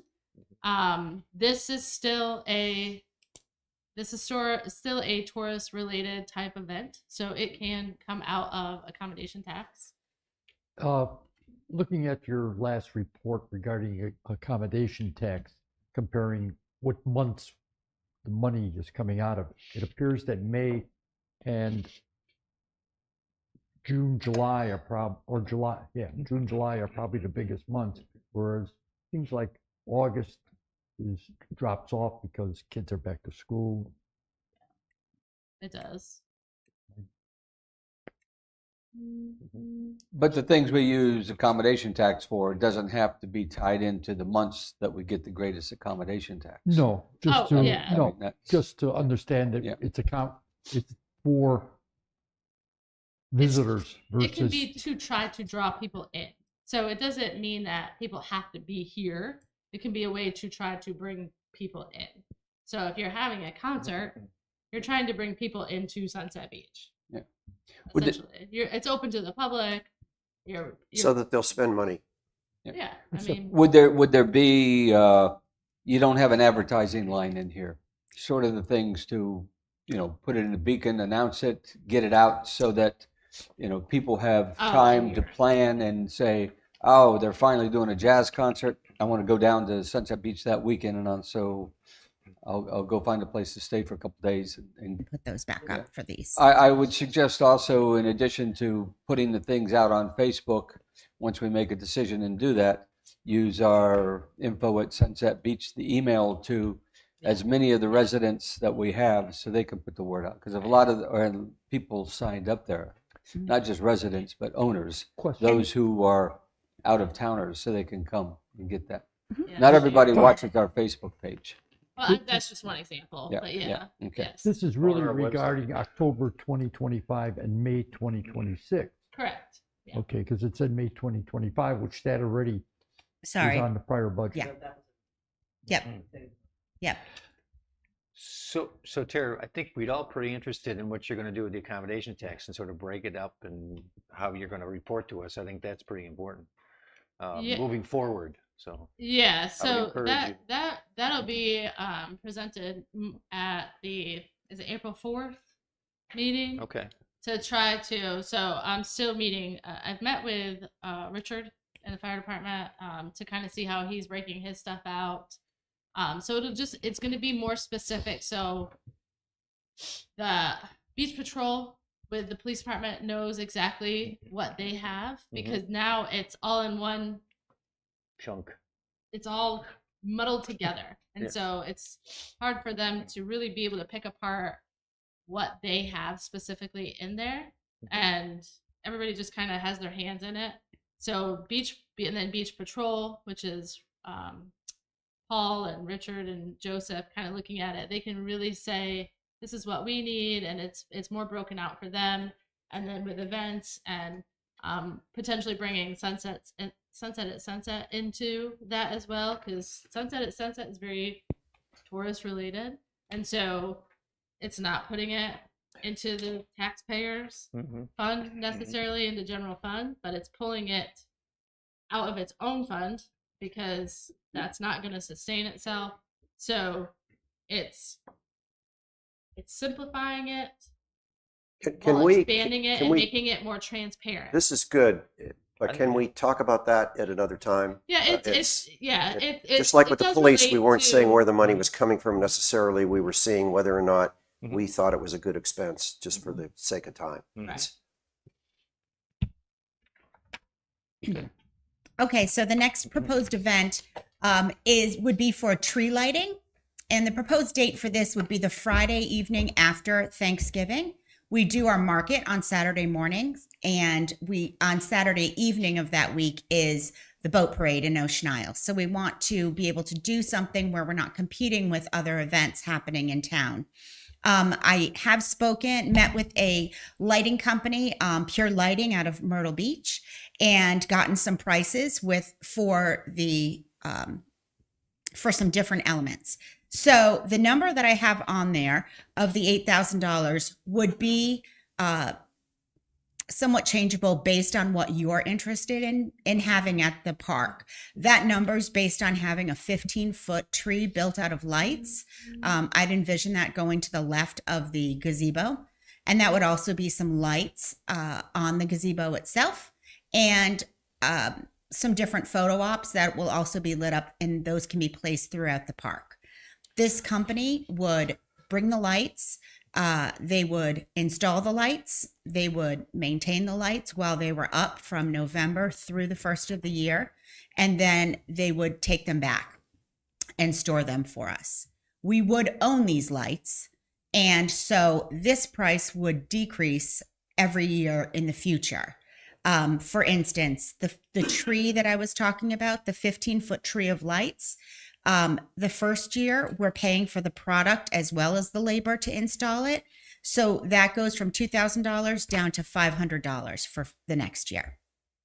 On this one here, like Pete said, for the sake of time, I'll go ahead and tell you this. If you'll get the information, I'll take this one on. I'll write you a check today. Okay. For this. But I've had numerous people reach out to me and tell me if we could get something like this that they would donate. Mm-hmm. So I'll take this project on to take this off the council. We'll get donations, or like I said, or I'll take care of, just get us the numbers and get back to me, and we'll take care of this. Let's do this, because this has been asked for a long time. And I think it would be great. And I think that the lighting is the most expensive portion of this. And then we'll be able to call on local resources to provide some entertainment, whether it's the West Brunswick High School Chorus, who we have a relationship with. We also have another group of ukulele players that have a whole Christmas concert, which could be kind of fun and different. Then putting together some s'more kits having some hot chocolate that we'll brew up ourselves, and kind of, we want it to have a nice small town feel. We don't want this to be a Vegas-y operation. We want it to be, here's our small town. We're lighting it up the park for Christmas and for the holiday season, and come and enjoy it for the whole month. And then it will lead us nicely right into the market the next day. Got a question. Yes. The company that you're talking about, the lights and taking them back and then storing them, what background do you have of how long they've been in existence and how long they've been doing this? Because the lights go back and they go bankrupt. Well, we keep the lights, don't we? No. she The said lights they are retain- ours, but they do all the storage. They Yeah. keep the storage. Okay. They store them all in. They would probably be a contract signed with them. Yes. Yeah. So basically, let's budget about, just to give me a number to work off of, let's budget about 10,000 Mhm. on that, and then we can cover that, and Okay. I'll go ahead and start working on that. Because like I said, I've had numerous people. Yeah. So I don't think it'll be any problem. I think it'll be a blessing for us. And Mayor, I think there'd be some support from council members Yes, I was going to say, personally I just on think it this. would be a good Yes. thing right there at holidays. Mhm. And it's something some of our nonprofits could also support. Yeah. Absolutely. Yeah. I know the other item that I have is something that I haven't. Can I, excuse Sure, me, can sorry. I ask you a question about this? Now, the Old Bridge Society does their Christmas thing. Yes. Have you probably been in touch with them, I would hope? Or? Oh, I talk to Anne pretty frequently. Okay. They usually do theirs after this. Usually, maybe last year it was on the First week of Tuesday December. after. December. Yeah. First Yeah. week of Yeah. December, Yeah. so So- somewhere in that time frame. Theirs would be a little bit after, and ours would just be, so we'd have the veterans, I know, and Sunset Vision do the railings and stuff, and I don't think we'd need to change that. I think that's nice as well. We could incorporate everything together and do one big flip the switch, Good. light up.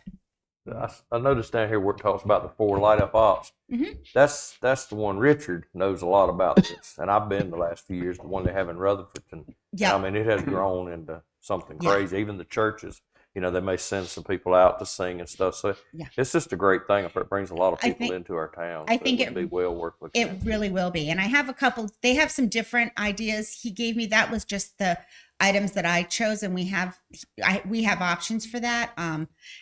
But we could also do a big archway that leads in. That's North Pole light up archway, and also they can also do something kind of like, I call it the Brook Green Gardens trees, where they have the lights, the strings coming down from the trees, and down in that The kind night of of grove. 1,000 candles. Kind of in that grove area right by the Veterans Memorial would be a really pretty place for that, if that was something that we might be interested in doing. So we have options, but if we kind of just shoot for that $10,000 number, and then what we can, if other groups want to work with us and they want to provide the hot chocolate or things like that, then we could do it. And some of these expenses are one-time expenses, like the fire pits and things, where we would buy them and we'd have those. Mhm. So. Okay. Okay. The last item is the biggest item. I didn't give you any. I didn't give you this because I don't have. I see it. I don't have all of the details together by design. So the 250th birthday of America is July 4th, 2026. So it's going to be important for us to make this a great celebration and do more than we normally do for the season. So I have met with a number of town employees to talk about our ideas of what we'd like to do. And from here, I've also reached out to Sunset Vision, Committee to Honor America's Veterans, and the Old Bridge, and asked them if they would be interested in providing a couple of people to serve on a committee. And then I will also be reaching out to the community in general for anyone who would be interested in participating as well. So that we would have a committee of people who wanted to help us plan this, to celebrate this. This would also be something that we would be relying on some sponsorships for some different activities. But I wanted to come up with kind of a general theme and a general framework to hang the event on, so I could talk to you about numbers. And I'm not quite there yet, but I'm happy to talk to you about ideas, just so I can say, tell me if you feel like this is the direction that we want to go in. Question, please. Yes. Do you have an idea how big you want this steering committee to be? I think that I don't think we want it to be any more than 15 to 20 people. It's a pretty big committee. It is. But my idea is that we have several, this isn't going to be a one event kind of thing. Yeah. So what I'd like to do is have the committee of 15 to 20 and then have it broken up into smaller committees where they would be kind of spearheading parts of it. Or there might be some people who only want to, look for sponsorships for us, and they like to go out and talk to local businesses and tell them what we're doing. So it wouldn't be that we would have 15 or 20 people coming together to talk and weigh in on every single decision that we make. It would be more that they would be embracing one portion of the Would event. you be spending any money during this fiscal year, the budget that we're talking about right now? All of it, because Okay. it will be only 4 days into the next fiscal year. And did you give a number to that yet? I haven't, because I'm still waiting on some dollars. Make a swag. My stab at it, I mean, we're probably looking at, it could be close to $50,000. Okay. So I can give you kind of a general overview of what we talked about as town employees, and then you can tell me, yes, this is what we like. This we are definitely not going to do this. We kind of broke it down into a couple of different different items. First would be to do some town decor. Number one, Some what? Decor. decor for the town. We liked the idea of in Ocean Isle how they have kind of the tunnel of flags leading up to the bridge, and we wanted to do that sort of the flags that line the street on both sides, but not only do it up to the bridge, but when you come off the bridge on the other side across the causeway. So it's all American flags kind of going onto the island up and over the bridge.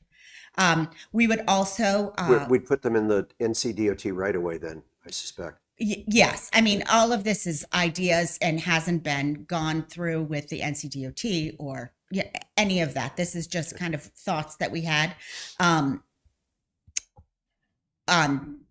these are just ideas. We also wanted to paint the fire hydrants.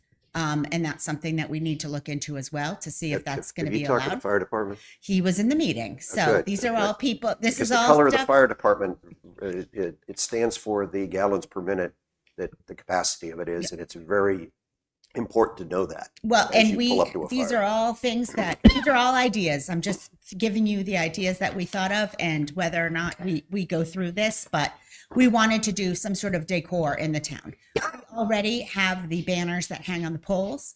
At the same time, we'd love to do a patriotic home contest with our residents. So if people were interested, they could snap a picture of their home and submit it, and then we would be able to vote on it.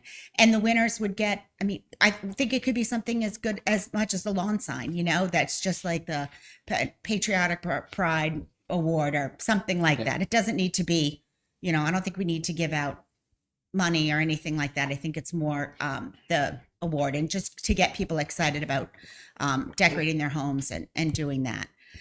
And so those are some ideas we have of decorating town for the 4th.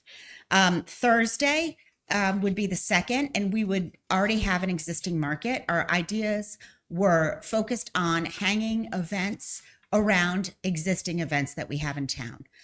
So on Thursday, we'd have a market, and at that same time, we'd want to do a couple different things. We'd have some music playing at the market. We wanted to do a patriotic pooch contest where people could dress their dogs up. We have so many dogs that come to the market every week. That's animal cruelty. It would be really fun. I think it would be great. It's animal cruelty. And to be able to give away some different, we could do patriotic cookies and things like that at the market, just to kind of be in the spirit of things and sort of kick off the week.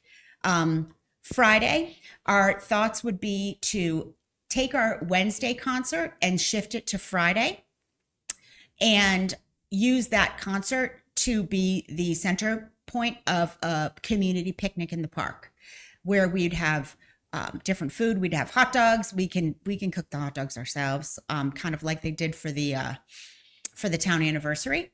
And Then we'll have lawn games out. We can do different contests for, if we want to do egg on spoon race, water balloon toss, things like that for kids.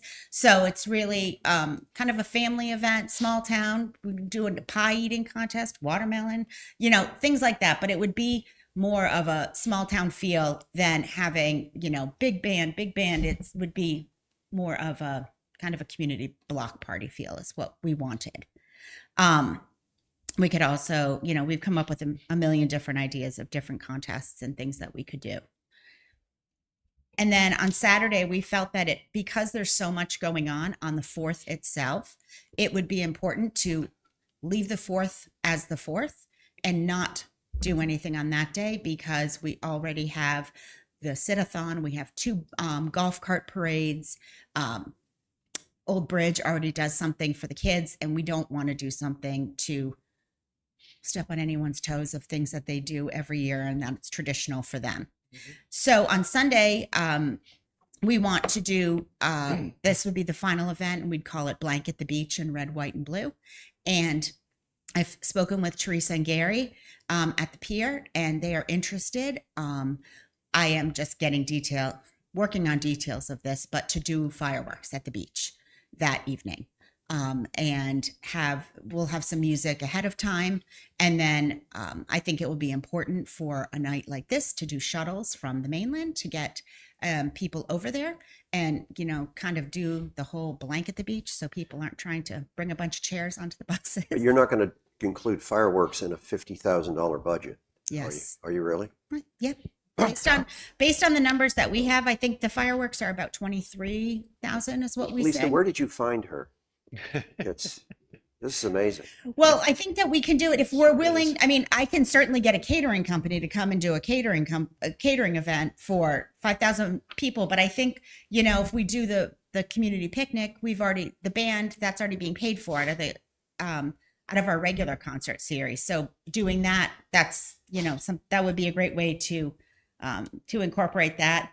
And then, getting prizes donated, and the sky's the limit if we can get donations for things and getting different sponsorships. That's really the key to it. But again, as I was just saying, I said there's some people that we definitely ask for donations a lot. So I'm already getting donations from them twice a year. So asking for more from people is where the challenge comes, and going back and forth to the same people. But the idea would be doing the pairing with the pier to do the fireworks, because really if we can't use the pier, then there's really not a good place for us to do it. That's what Ocean Isle does, and that's kind of where I got the idea. So I met with Gary and Teresa. Gary's been speaking with the woman at the pier in Ocean Isle, and so we're kind of bringing it all together. But as in principle, right now, he's interested in doing this. It would just be a matter of doing, I think the shuttles will be important from either 1 or 2 points on the mainland to get people over here, because we will need shuttles to make that work.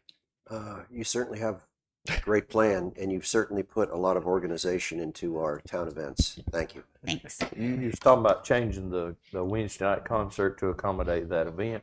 First thing you'd have to do is reach out to the band we've already hired and make sure they're even going to be available that day. Well, this will be for 2026, so we haven't hired any Okay, it bands. is my fault. Okay, perfect. So we will make Perfect. sure I misunderstood that. Yeah, I we'll was make going to say, sure. I know you need, that's the week that they always hear. So Right. that's why they book So that. we're gonna Cindy and I were talking about that, and is it going to be a problem if we do that? I mean, are we going to be stepping on anybody's shoes? Because I know Ocean Isle does their concerts on Friday nights, but I think during that week it's going to be so many events going on. There's going to be multiple things happening every night. So And people And we will staying have here would lots of rather people stay here. work. absolutely. Oh, that's the time of the year, yeah. And so that's definitely something that's gonna cross over. There'll be crossover between different towns and such. Brunswick County also is planning something. There's going to be a committee for that, and I'll be part of that, so I'll know kind of what the county's thinking. Our first meeting is on Monday, so I'll have more information about what the county wants to do from there. But I don't have information as of now. the word to describe you is creative Well, and enthusiastic. I have lots of great ideas. It's just if they're allowed. So, we're kind of coming up with ideas so we can come up with a budget, but I also don't want to take away from the committee that I'm asking. If I'm asking people to come and participate and be a part of it, I want them to be able to weigh in with their opinions and their ideas. So I don't necessarily want to say, yes, we're definitely going to do a tunnel of flags. I just know that if we did that, this is how much it is, and that would leave me room to kind of play around with if people have other ideas of things that they wanted to do, or other ideas that would work better in the town. Yeah. 2 questions. Yes. On the tunnel of flags, are you talking about flag poles or, staffs Staff. like this and 2x4 or 3x5 flags on them? Yeah. Or the little flags you put in the Not little ones, big ones. Okay. I am working with a flag pole company right now, and waiting to hear what he has to say. It would be about 150 flags if we place them 30 feet apart, based on our measurements. You may want to look at feather flags too, because they're Furling. yeah, where a Unfurling. regular flag, if there's no wind, it's going to be hanging against the Right, pole. right. Feather flags you can always see. And Sure. I'm sure they have American feather flags. Yeah, and I know we're just right now. I think we're trying to get the right pole where it will go into the ground and not fall over. We originally, our idea was, let's put this up on Memorial Day and keep them up through July 4th, or let's kick off the celebrations on Flag Day and keep it up through July 4th. But there's Matt just brought up concern about the amount of wind and things that are on right at the causeway, that we don't want people calling us and being like, the flag fell down, you have a flag down, that kind of thing. We want it to be up and looking nice for the amount of time that we're going to have it. Yeah. So, The flag, Or we're the flagging a flagpole march. takes off and stabs somebody. right. So we need to make sure that they're secured well and that it's something that will work. And if that's not the answer and that's not what's going to work, then, we also thought about, can we hang a giant American flag off the Causeway Bridge? And we decided that we could not. So we said no to that one. Yeah. Can I add a comment in there? Absolutely. Just keeping in mind, the Committee to Honor American Veterans every year around Memorial Day through 4th of July, and actually we're planning to start on June 4th or June 14th, Flag Day this year, puts up flags in the traffic circle. Okay, and so they're on staffs, they're 3x5 flags, and they have lights on it. So at night they have lights, which according to the standard protocol is the flag should be lit if they're staying up all night. So things to consider. But the committee will continue to do that, and so your tunnel of flags does not need to include the traffic circle. the traffic circle. Right. That'll be taken care of. Absolutely. And if we do decide that that's the way that we want to go, I would ask the members who would be joining our committee from the Committee to Honor America's Veterans to direct that, so that we were following all the proper protocol for the flags, because that would be worse than not doing anything at all, would be doing it incorrectly. They're supposed to be lit at night. And having people unhappy with the way that it looks. So, is that the answer? Maybe, maybe not. We Maybe can dig up some of the costs that we've incurred, and what we do is we've got a PVC pipe in the ground right, that we just slide it into right, once we clear the mud and the water out of it from Yes. from the watering. right. Another point that I wanted to just ask about, and I've never used this, but is this something that we might try? Would a GoFundMe program be something just to enable anybody who wants to contribute some money into this process? Those are I know there's a cost involved in those doing it. are GoFundMe's with local governments are a little bit.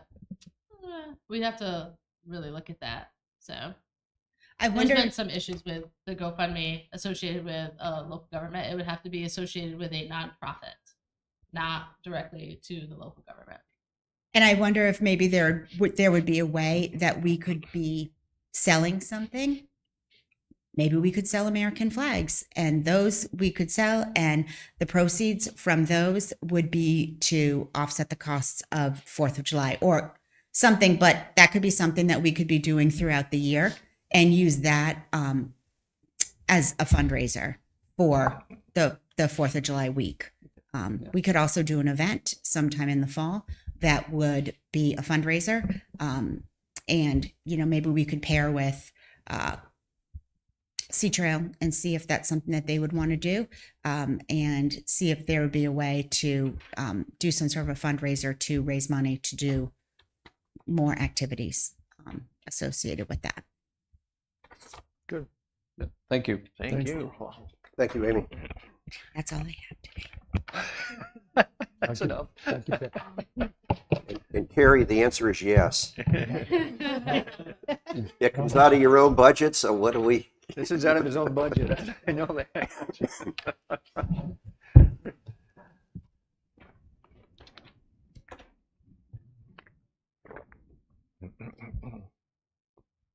The building inspection department. Go ahead, Mr. Gary White. Oh, yeah. It's just hit it.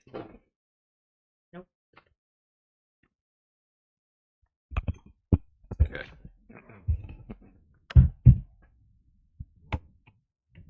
So you should only have one piece of paper. Yes. Yes. Yeah, okay. That's the only, we're not asking for, to fill any positions. Obviously, we've got 2 positions that still are part-time and a full-time that's still in the budget. That'll remain until I feel the need that we need to bring somebody else on. As far as the vehicle there you have in front of you, obviously we done the same thing last year.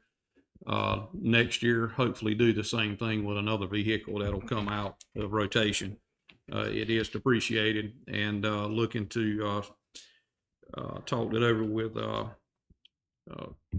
Lisa and to move it maybe over to Public Works and with Matt as well. I think they've got one that they like to put on surplus. Yes, Matt has a 2007 pickup truck that he'll be surplusing for this one. Last year we gave one over to the fire, and so this year we're going to Can we do that with the rules of engagement for the inspections department? The fees that you get are spent within your department. If we paid for a vehicle and then you turn it over to another department. This is completely depreciated. Yeah. Okay. And that allows us to do it. Thank you. And it comes right out of your budget. So Sir? it comes right out of your budget. It comes straight out of our budget. Out of your fees. Yeah, out of our all your fees. fees. It's Just like collected. Peter That's mentioned. correct. We're still, I went back and looked at some of the numbers last year, for the last 2 years, and like looking at new home construction, it looks like we got a ton of homes popping up everywhere, but we're still within like 30 homes each year. So we're, I think as of right now, we're at 133 new homes as of today. And then last year, last year, we were at 160. So by the time we get to July, we'll be somewhere within 20 homes again. So, and that's been for the last 3 years. 20 new homes, 20, yeah, new per around year. 160 homes a year is what we're looking at, is what we've been But averaging. you're also counting major renovations to existing homes too, aren't you? Yes, and that's not including in that. That's Okay. just, that is the actual new homes. And you'll see that in their monthly reports. Yes. Yeah. Obviously. Do you have any indication when Angel Trace is going to start putting homes in, start doing something? In line with the conditional zoning? No, I package do again? not. I do not. Okay. I do not. And with the present staff, you're able to keep up with, the various communities around here, like Sanctuary and what's the one right near the Jonesburg Clubhouse, Gull's Landing. Gulls Landing, yeah. You'd be able to keep up with those, and the reserve is probably going to be starting before too awful It long. will be. Yeah, we're, like I said, we're still, and I might have mentioned this last year. What helps us out was the new Senate bill that went in place to be able to do remote inspections. to make things, obviously it can be on the job somewhere else doing an inspection and then do a live remote inspection over the iPhone, FaceTime, whatever, whatever we choose to use. So that cuts down on having to stop, run, go do something, go line up with a homeowner to get in the home. See, it's easy for the contractor as well and the homeowner, to do it all at the same time, so we're available to do that. So it works well.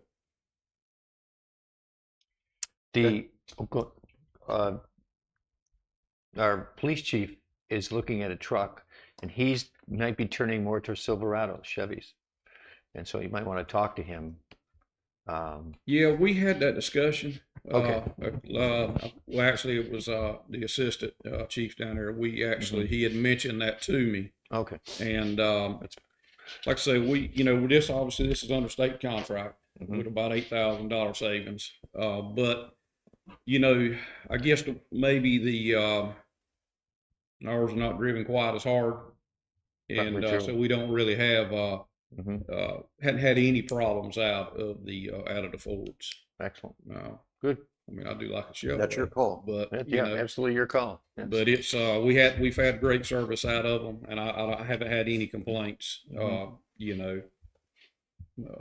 my guys. Good. Good. Thank you. Thank you. That's it. That was quick. Oh, You're taking up our time. You can go back to work. Please. I'm going right back. you've got. Okay. I appreciate it. Thank y'all. All right. Thanks, Kerry, for all you do. I got Matt, he's on there out. Thank you, Kerry. Bye. One thing too, Kerry has been such a great resource for me when I've had issues or questions about developments and about ordinances and how he enforces them. He's on top of it. Oh. Uh-oh. Hello. Hey, Oh. all right, what do you want? Thank you. Wait, is this backup for you behind you here? Okay. Good one to have in your corner. If you flip through, you'll find out why. I haven't flipped through yet. I'm afraid to look. All right. So for the Public Works budget for 25-26, first thing in front of you is something called a load and pack machine. It is used to assist us with picking up the beach trash on the island. It's a very handy machine. We were able to go down to North Myrtle Beach and experience theirs, also use theirs to see how it works on the beach. We had questions. Pretty much every question we had was answered. One of the bigger reasons that we even looked into this was the potential for workers' comp cases. Folks getting hurt. We all know that we have a small enough crew as it is. So with one out, it's detrimental to our department. How big is your crew? Right 5 now? full time. Right now? Right now. How many part-time? 2, 3. And that's not including Vicky and myself. So what we did was we figured that with this machine, you can get in there, one person, pick up the trash cans. It's essentially just like the GFL trash cans that you see with the arms, picking them up, putting them in the back, compacting everything. It would be efficient because it would definitely be able to pick up all of our trash cans on our short beach. I know, when we talk to North Myrtle, they have 17 miles of beach and they have 3 or 4 of them out there. Yeah, 4 of them. Yeah. Right. So we have 90 or so trash cans on the beach. It wouldn't be an issue for us to pick it all up one time, compact everything, take it back to our shop like we always do, dump it, and GFL comes and picks them up. With the barrels up on the poles, how does machine get those barrels that is a concern. We normally they would be on the ground. Where this comes from, it comes from Missouri, I believe it is. They started everything with parks, so it's all sitting on the ground. North Myrtle Beach has theirs on the ground. Different kind of barrels that we have right now, but they are sitting on the ground, picking them up, sitting right back down, and they haven't had any issues as far as blowing them over in case. Unless it's a substantial amount of wind, They don't have really any issues with them. And we But take ours ours are- off the beach when there's a wind anyway. Right. But ours So, are so on we would have to poles. buy new barrels? Sorry. Eventually, yes. So the time frame on this, if this is approved and we are able to order it July 1st, we would still only get it maybe December, January. I mean, it's about a 6-month time frame to get these. So with that, we would be able to see how we can rework the poles, the barrels on the island. They're going to have to be off the poles. So So anybody gonna hurt their back taking the barrels off the poles? not if they're empty. No, when they're full, you gotta bring them down. Then they empty them. Then you gotta put it back. Yeah, I mean, it gets strenuous. It does. I Mike, know. Mike, the barrels would stay on the ground. They wouldn't be. They would stay on the ground. Oh, Yes. okay. They Yes. would not. Yeah. They would change the. Okay. Right. I had an opportunity. Vicky and Matt invited me to go down to see the demonstration down in North Myrtle Beach, and I was extremely impressed until I found the price. I was extremely impressed by the speed. It's a one-person operation. In fact, Matt jumped on it and operated it with 60 seconds worth of training. It's an articulated device. It looks a lot bigger in this photograph than it really is, but it also is a compactor within itself. Right now what they do, and it's done with a significant amount of overtime that we do now, where two people, because one drives the tractor and one's in the back, and they're physically picking the loaded barrel up and dumping it into the cart, and they keep exchanging. I think the point that they made about workman's comp is a concern that we need to be aware of. This thing is significantly faster than the operation, because I've seen us do it and I've seen them do it in Myrtle Beach. One of the concerns always is with a piece of equipment like this that, what's the service, what's the maintenance, what's the warranty? And the North Myrtle Beach people couldn't have been more complimentary. They said that they had some problems with one of them. The manufacturer sent them a new one and took the old one back. So I think it's something that we need to do. I asked Matt and Vicky to come up with a proposal that shows how much overtime we're spending, what the savings may or may not be on labor alone, particularly where overtime is involved, because they're out there during the summer every day. And they're out there before the citizens arrive. But it is a big financial nut. So How does this cost relate to accommodation tax? Is it not within it? I mean, I'm just asking because it's on the beach. I hear it's on the beach. This hasn't been something that has been looked at for accommodation tax at this point. So, Okay. But don't we take the labor that we spend for DPW partly out of accommodations tax for beach trash pickup? This is one of those that would have been just part of what we have, the transfer of why we can do the transfer. But it's something that I could work into it as far as spending more out of the fund throughout the year. But it's still our money. At the end of the year, what's left over, we Yes, put in the that's what general I'm fund. saying. So It's one of those it's not where free. we can spend it. That yes, we can. It's just not necessarily been brought to my attention to do it that way for this specific purpose. But yes, it's something that. But still, everybody needs to realize it's not free money. No. It's No. Yeah. So am I clear that you have already kind of looked up and have the figures in terms of what the current method cost us to take care of the trash on the beach in terms of equipment, labor, overtime, maintenance and everything. maintenance, everything else like that? We haven't gone into the maintenance side of it. I mean, I know that right off the top of my head with the overtime, and this could be done 45 minutes to an hour, whereas during the summertime, peak of summertime especially, it takes us 2.5 hours, even 3 hours sometimes, depending on the amount of foot traffic there is on the beach. So it would cut us down tremendously as far as overtime goes. Okay, I'm asking if you calculated what that savings would be. No, sir. And because the idea would be, if we're saving X number of dollars, it makes the cost overall for this new machine to be more attractive. And if I may, we just want to get your appetite for this today because it is such a great price tag. You know, the trash cans will have to be moved. They'll have to be brought back to the walkways. There'll be a cost involved with that. So we just wanted to get your appetite for looking at this machine at all before we went through the exercise of gathering all the total savings and the total cost. Is there a lease possibility with this machine? I can't tell you that right now. I'll find out for you though. Myrtle Beach bought them, I know that. Okay. Well, I'm just talking, spreading the cost over a few years. Finance. Or finance, yes. Good point.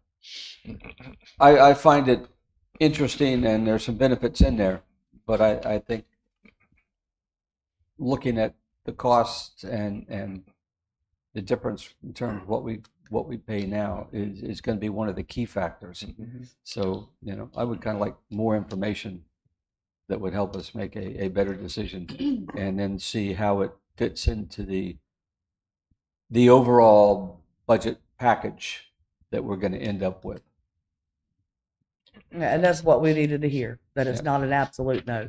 Yeah. So we'll have those numbers. Well, I'm speaking for myself. I'm not speaking. Pete seemed to say, yeah, look into it. I think more. it's something that, Yeah. I think there's some unforeseen costs to the system we use right now that we need to be taking into consideration. I'm sure none of us could heft those cans for more than about one of them.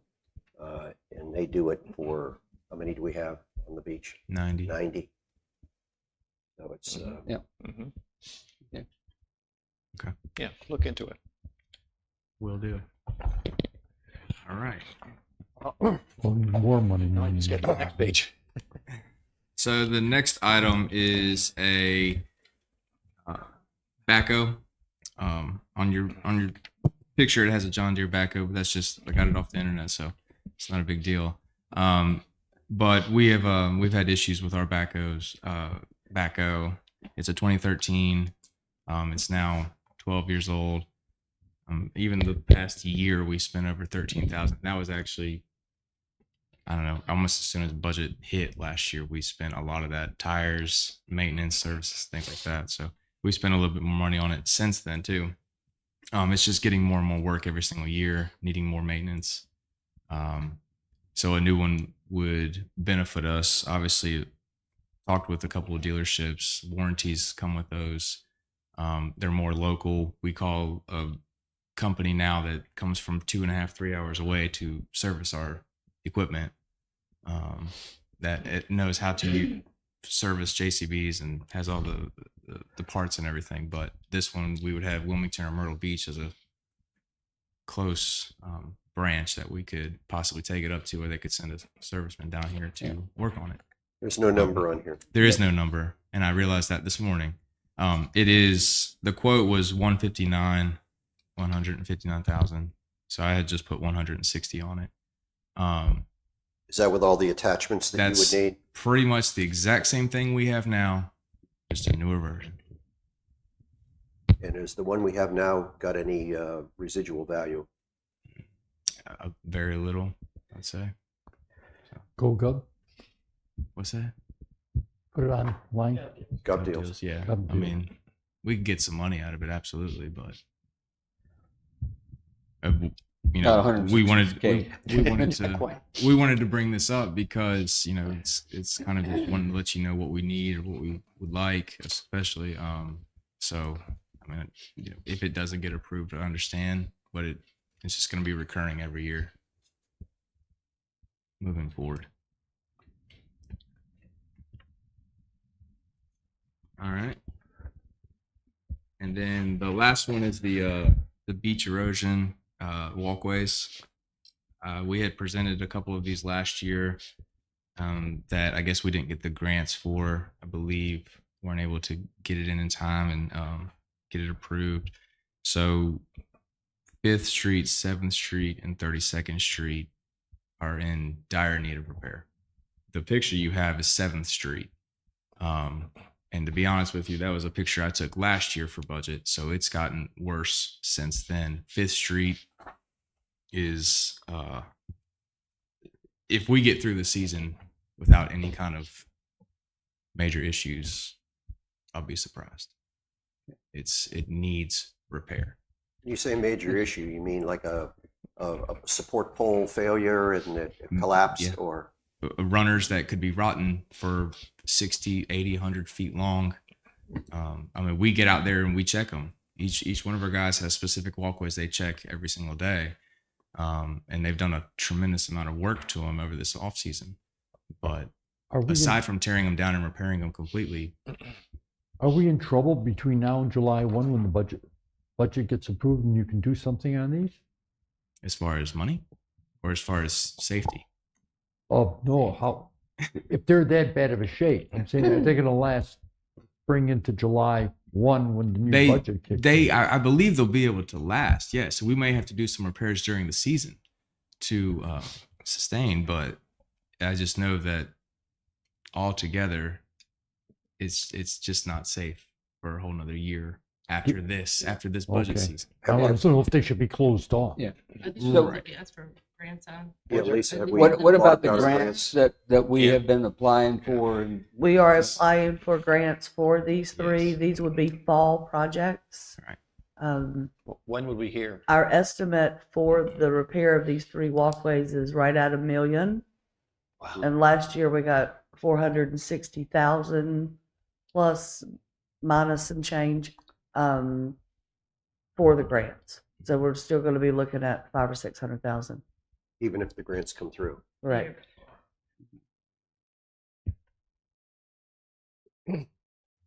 And those grants, would they come in time, or when would they come if we were successful? This would be a fall project, a fall winter project, just like the others have been. So we'd have, these would be sitting here for 6 to 9 months before we would be able to renovate them, Yeah. replace them. Yeah. At least. But the grant timeline is the grants are due applications are due pretty quickly, aren't they? End of April, mid to end of April, is my best memory at this point. Yeah, that's 4 to 6 weeks. But yeah, And then the past decision process from the state on these grants has been I want to say it's summertime. Summertime. Like It is. August, yeah. July, August is when they award. I think it's the end of July. And so, have we ever had any of these grant applications turned down? We have. And why were they turned down? You It don't, depends on who applies and Who else applies? right, Yeah. and the needs across the state. These are DCM grants, Right. Yeah. coastal management. Coastal grants. management. Matt, these are in such bad repair, I assume you're saying this isn't something that our DPW, that your staff can really go in and do much except put Band-Aids on them. Essentially, yeah. I mean, if we could, years ago, we would go in and repair one, maybe two in the off season, but that's all we did. We didn't really work on too much else. We had But a their smaller crew. workload is higher in volume now. Right. So now, especially right now, it wouldn't be possible for us to do it. Okay. One of these, maybe in the fall/winter time, with the crew we have now, yeah, we could definitely handle one, but it would just be more efficient. If the contractor was able to, they have everything they need. They can get in there with augers and things of that nature to drill instead every beam. and Well, they can get it everything. done. Yes. These surveys have been completed and they're being engineered right now, these three. And that's what's on your project list here. Engineering was, I think, $100,000. Or am I looking at something that's different? Probably looking at something that's different. It's the first sheet that you gave us. It talks about, oh no, I'm looking at the 27th The Street walkway emergency access. rebuilds, I was looking at the wrong thing, but maybe there is something else on here that follows it. yeah, the walkway rebuilds. I Is see there. it, great. And that's Yep. $1 million, okay. Mhm, Now, you say it's being engineered right now mhm. by our engineering subcontractor or Mhm. consultant. Okay. Well, Okay. it's going to be difficult to come up with $1 million, but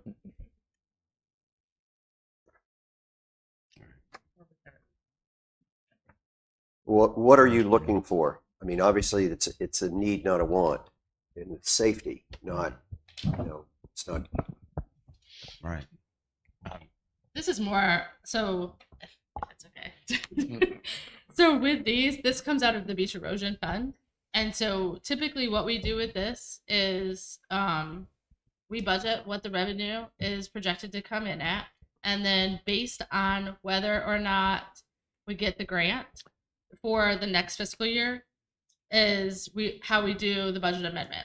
So That's 1% of the 2% 2%, of okay. the 6%. Got And it, so okay.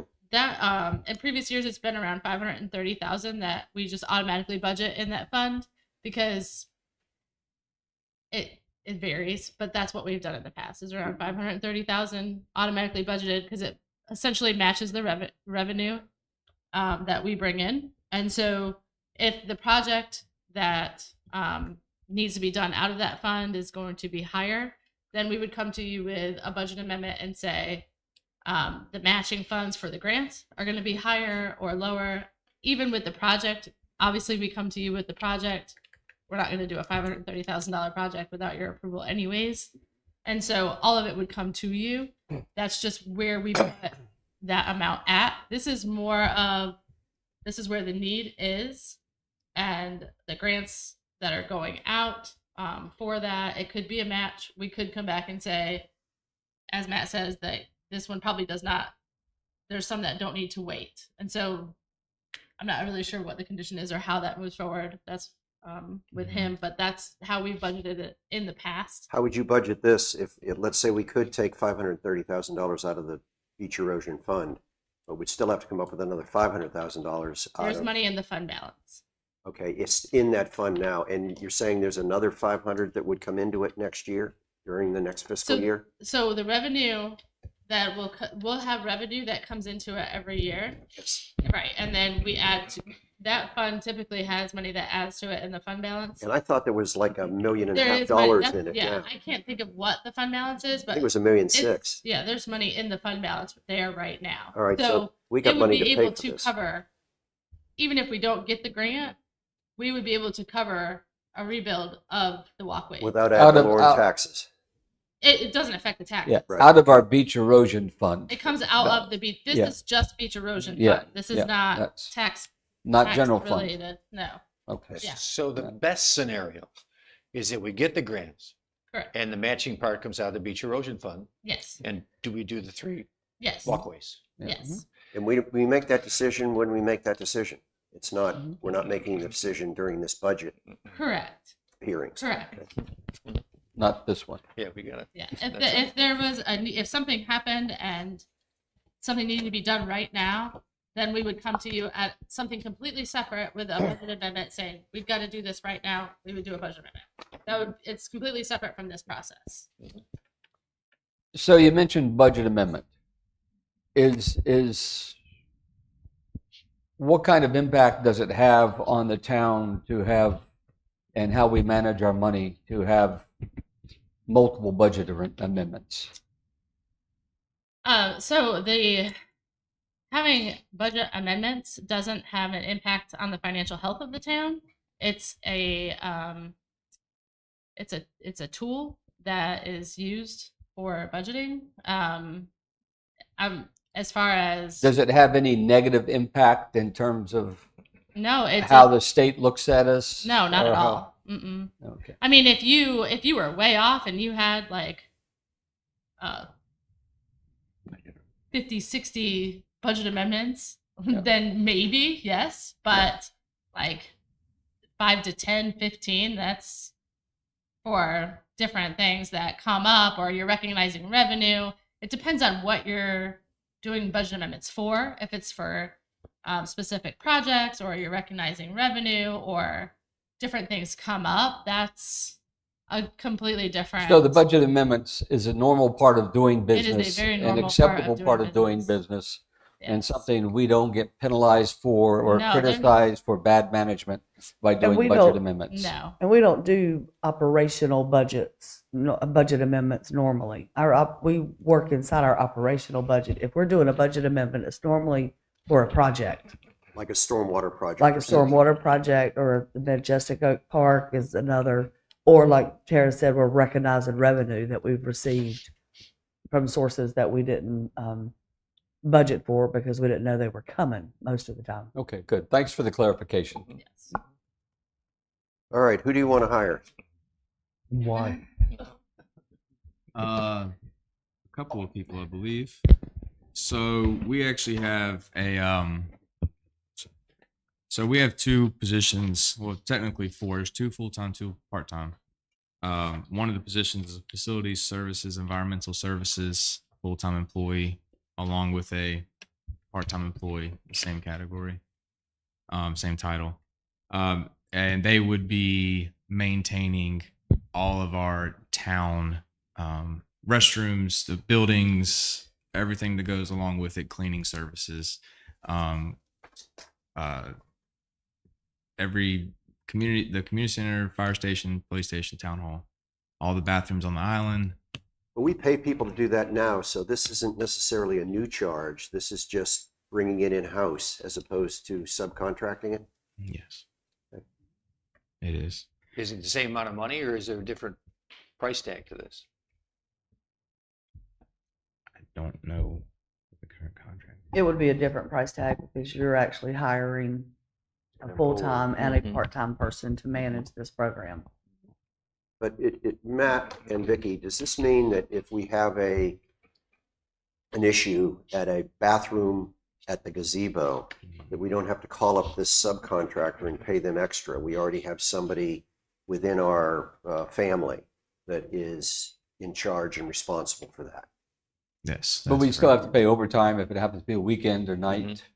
Possibly, we're actually working on schedules now that we would have someone here, not Monday through Friday. Essentially, it could be a Wednesday through Sunday, and then the part time would come in 4:30 to 8 o'clock, something along those lines, to have That's why someone he's here. asking for a full-time and a part-time, so we would have that coverage. And at 8 o'clock, they'd be able to clean, replenish everything, and shut the bathrooms. The full-time would have full benefits. It'd be just like any other employee. Mhm. Yeah. Yeah. You know, I see on your weekly report that you guys provide, it's very detailed. And it shows when you're doing things for like replacing light bulbs in town hall. Would that fall under this as well? It's another person for that.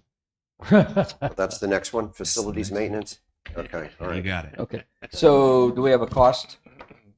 Estimated cost of this? No, not currently. I'll get you one Yeah. next time we meet. Okay. So the next position is a facilities maintenance, and that would obviously, what it says is taking care of everything in house here. It could be painting, drywall, light bulbs, hanging fixtures, things along that line. Obviously, with the island and the bathrooms on the island in the park, we have showers on the island as well. They would be able to maintain those, keep them in service all the time instead of getting a call at 6 o'clock like we do sometimes and water's running. Okay, well, they'll be here to take care of that. These restrooms, especially during the tourist season, will be monitored all day. So there shouldn't be any issues. And if there is an issue, it would be resolved quickly. Now, along with this, and actually both of these positions, they would also, whenever they're not doing that particular job as far as cleaning or servicing or maintaining the facilities, we have beach walkways that they can shovel sand, repair handrails, decking boards, rocks off the road, just different things around town that, we might not be able to hit one day, but they have some extra time, so they would be able to maintain these things. So who manages and oversees that performance? We would. Okay. Vicky and myself. Okay. Is that part of your job day to day, Vicky? Would it be? To manage them? Yeah. Yeah. Yeah. Keep track of them and Schedule them, tell Yeah. them where to go. Mhm. Is this one full-time and one part-time, or is It this? is. It is. Yes, sir. Yeah, each title is one full time, one part time. This allows their department to be more proactive on issues and things that come up around town and maintaining things in a better quality than right now. So we're just trying to be more proactive with making sure that everything is nice and clean and then the walkways, as you all know, we can't get the sand off the walkways fast enough, the way the wind blows and it But builds we up. have to, or we're going to lose But them. we have to do that, or they get covered up and then Camel won't let us clean them off and we have to rebuild over them. There's probably, I know in my lifetime, there's probably 5 or 10 walkways underneath each other on a lot of our walkways now. So if this person is, that is one of their focuses, is to walk these walkways and make sure that they're cleaned off and that there's no nails sticking up or no broken boards, or it just gets us in a more proactive light than a reactive. So that lets you guys work on projects as opposed to maintaining light bulbs Correct. in rooms. Right. This is $150,000 though. So you said earlier that you currently have one of your staff members assigned to each of the walkways to go through. Correct. And so with that now, they could go through, make inspections, Mhm. call back to Vicky and say, we need somebody out here to knock in the nails, clear the sand, do X, Y, and Z. Correct. And instead of your person who's done that inspection actually doing the work. True. Yes, Other than a more significant repair, like in you replacing the boards and stuff like that. Right. Yes. Let's go back over who does the facility maintenance now with light bulbs, electrical, plumbing, and all that. As far as that goes, our department maintains a lot of that. Okay. Now we're not electricians. If it's a major issue, obviously we call. And also with plumbing too. I mean, we can unclog some stuff, we can fix some toilets, but major issues we don't get into. Would this person get into major issues? They could get into a little bit more, but they would also be able to respond quickly, more efficiently, faster, and everything than we would, especially during the tourist season, to repair toilets, clog, things of that nature. I'm not saying that they're going to go and dig up 50 feet of pipe and repair it. I mean, that would be for a contractor to do.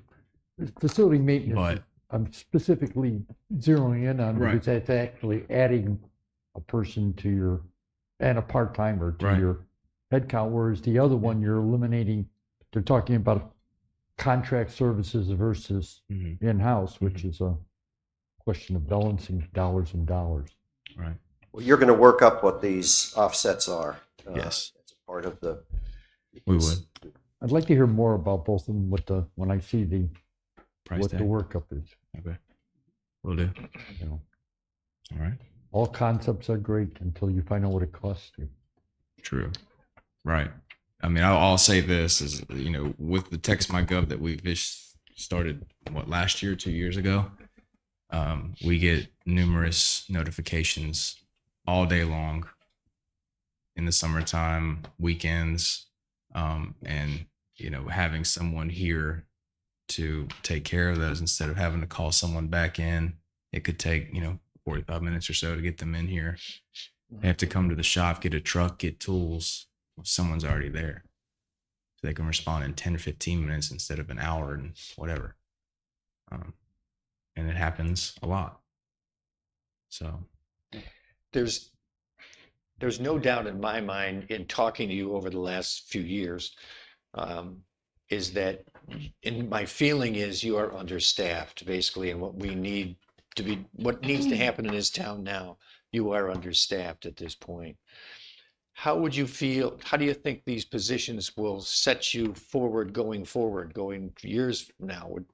would this help you so much more? Would it give you a solid employee base that would go into the future? I believe it would. Again, you all know, you've lived here a long time. Is, you know, from May until September, it's crazy. It's hectic. We're having a hard enough time, you know, keeping up with the mowing and weed eating, let alone all the beach walkways and the restrooms and showers and getting all these different calls. There's potholes everywhere. You know, it'll give us time to get into that, along with other things as far as easements and stormwater pipe, checking those.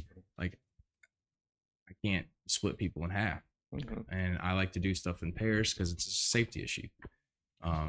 So You basically, I think I'm right here. You basically save those projects to the fall, winter, spring type of. we try. Because you are so in demand during the season, per se. Would these people be able to help you on those projects on the off season? They would have a lot to do also. It would give us a better, it would give us a hand up on a lot of different projects. I mean, we can hit a lot of this stuff back in Seaside Station and get it all maintained. And by the time the summer hits, we're in a great position where it takes us half amount of time during the summertime to maintain some of these swells. You're potentially prolonging the life of the walkways too. I mean, What's the split on time between a full-timer and part-timer? the split on time. Well, you said you can need a full-timer and a part-timer. Right. So the full time would work essentially 8-hour days. 8 till 7 4. to 3:30 like we do, And 8 then- to 4 like we do, And the part-timer? and then part time is 4 to 8. And the reason I say 8 is because we'll shut the bathrooms down at 8 o'clock. And it's still light sometimes on 8 during the worst season, the highest season you have. It could be, yeah, it will be. I mean, Okay. sometimes the bathrooms don't get shut till 10 o'clock, or they don't get shut at all. And then we get text my govs at 1 o'clock in the morning saying we're stuck in a bathroom. So it's been, you know, things happen and doors get broken, and I understand why, but that's just more repair on us. So doesn't make any sense to me. Look at the numbers. Yeah. Will do. Yes, sir. Great. And that's all I have. Thank you. Nikki, do you want to say anything to us, or you've been through this once now? Nodding or shaking your head. You're agreeing. You know, you had him talk real well. Uh-oh. Okay, it's 11:35 now. Do you want to break for lunch, or do you want to go through? Yeah. Okay, you want to Let's just go. Let's go. keep going? What the heck? Can, let's keep it I rolling. mean, Matt didn't tire us out too much. Okay.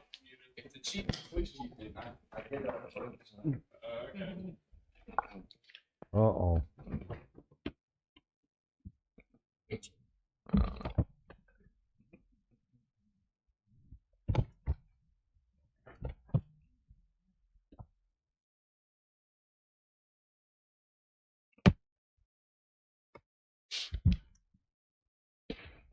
Are we the last one?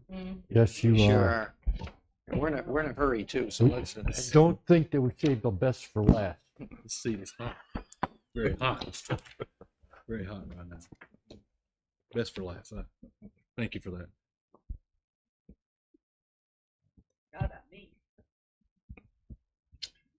Sorry. Sorry. Okay. Uh-oh. Sorry.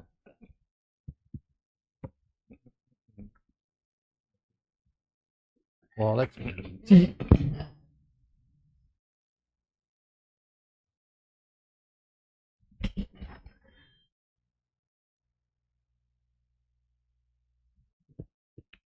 Boots?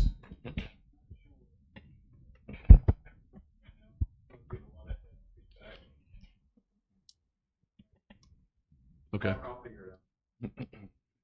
Okay, I'll start by this budget request is fundamentally about the safety of our citizens and the well-being of our personnel. It allows us to provide the best possible service by equipping our team with the tools they need to succeed. We've carefully crafted this budget to address both our ongoing operational needs and the evolving challenges facing our department.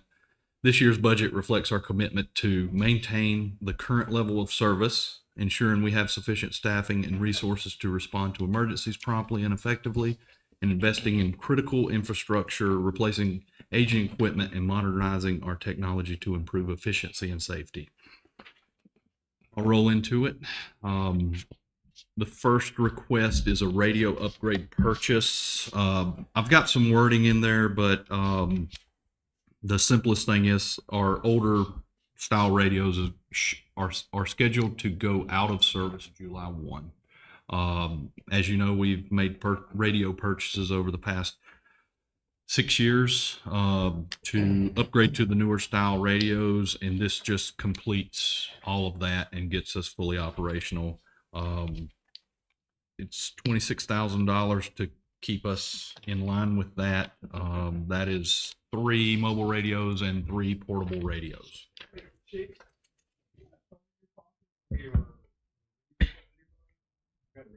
Phone? I think it's DC's.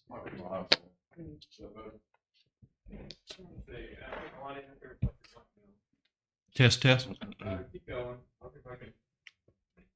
Okay. Continue. Sorry about that, but that's the first request, $26,000 to get us all up to date with that July 1 switch over. Anybody have any questions about that? I think we've discussed that quite a few times over the years. How many radios are already under this that you want to convert for more? All of our radios are already updated to the new standard. Like I say, we have 3 mobile radios and 3 portable radios with this. Mm-hmm. And that'll finalize. And what that is, that's pickup. So all the large apparatus has been updated. So it's 3 pickups, including the one we obtained from building inspections last year, and then 3 portable radios to go inside those vehicles. And this is going to be 7 radios? 6. Six. 6, sorry. 6, okay. I'm sorry. You're exactly right. That's 7. 4 mobile radios and 3 portables. Oh, 7. Thanks, Mike. Yeah. I left out the building inspection pickup. My apologies. And with this, we'll be upgrading to the Kenwood version of the radios. They're a bit cheaper than the Motorola that we've been using, similar to the police department. It's just they do the same thing, a little bit more cost effective. Mm-hmm. Rolling over to the next one, the replacement pickup truck. So we've got a 2015 Chevrolet pickup truck that's up for replacement this year. We'd like to replace that vehicle with a new Ford F-150. We put the cost at $67,000. That includes the upfit. So that's a bed cover, that's the pull-out tray in the rear, and some things like that, light sirens. The other pickup truck, would you gov deals it, or were you going to turn that over for like rehab carrying? No, or, that would be. It's time to retire that vehicle. That would be gov deals. I hate to speculate on what we will bring. You know, gov deals has been doing really good for us lately, so I would say we get a good amount, but there's no guarantees in that.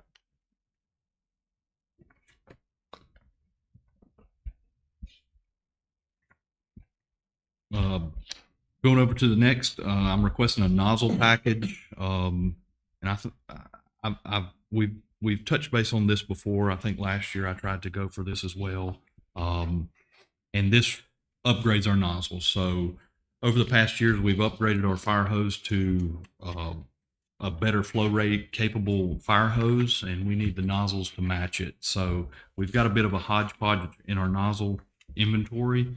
And I'd like to go ahead and just go all new on both our what's called first out apparatus. At Station 1, it's the Quint is our first out apparatus, and at Station 2, Engine 1174 is our first out apparatus. So this $8,000 would get new nozzles for all that. And it'd just be what this is, it allows us to flow what we should be, the actual pressures that we should be flowing. And you don't need it on the other two apparatus? Well, we've got, I'm sorry, I don't know what's causing that. It's the podium. Keep going. Bring that mic closer to you, Richard.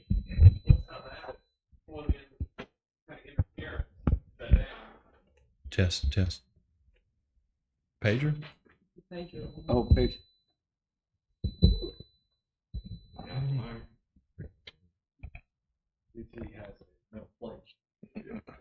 Where?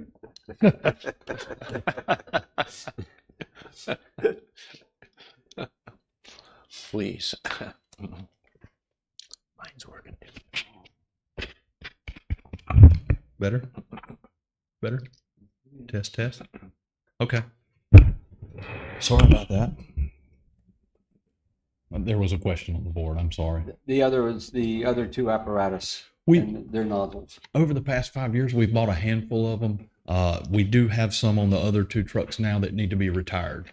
They've reached what I would say they need to be replaced. So once we upfit these two, the nozzles can kind of flow down and get on the other trucks as well. So we'll be okay. So all you need is taking care of two apparatus right now, and then okay. That's correct. And with the new engine, I'm saying that these nozzles would be on engine 1174, but when the new engine's delivered, they would be placed on that rig. You got an ETA on that engine?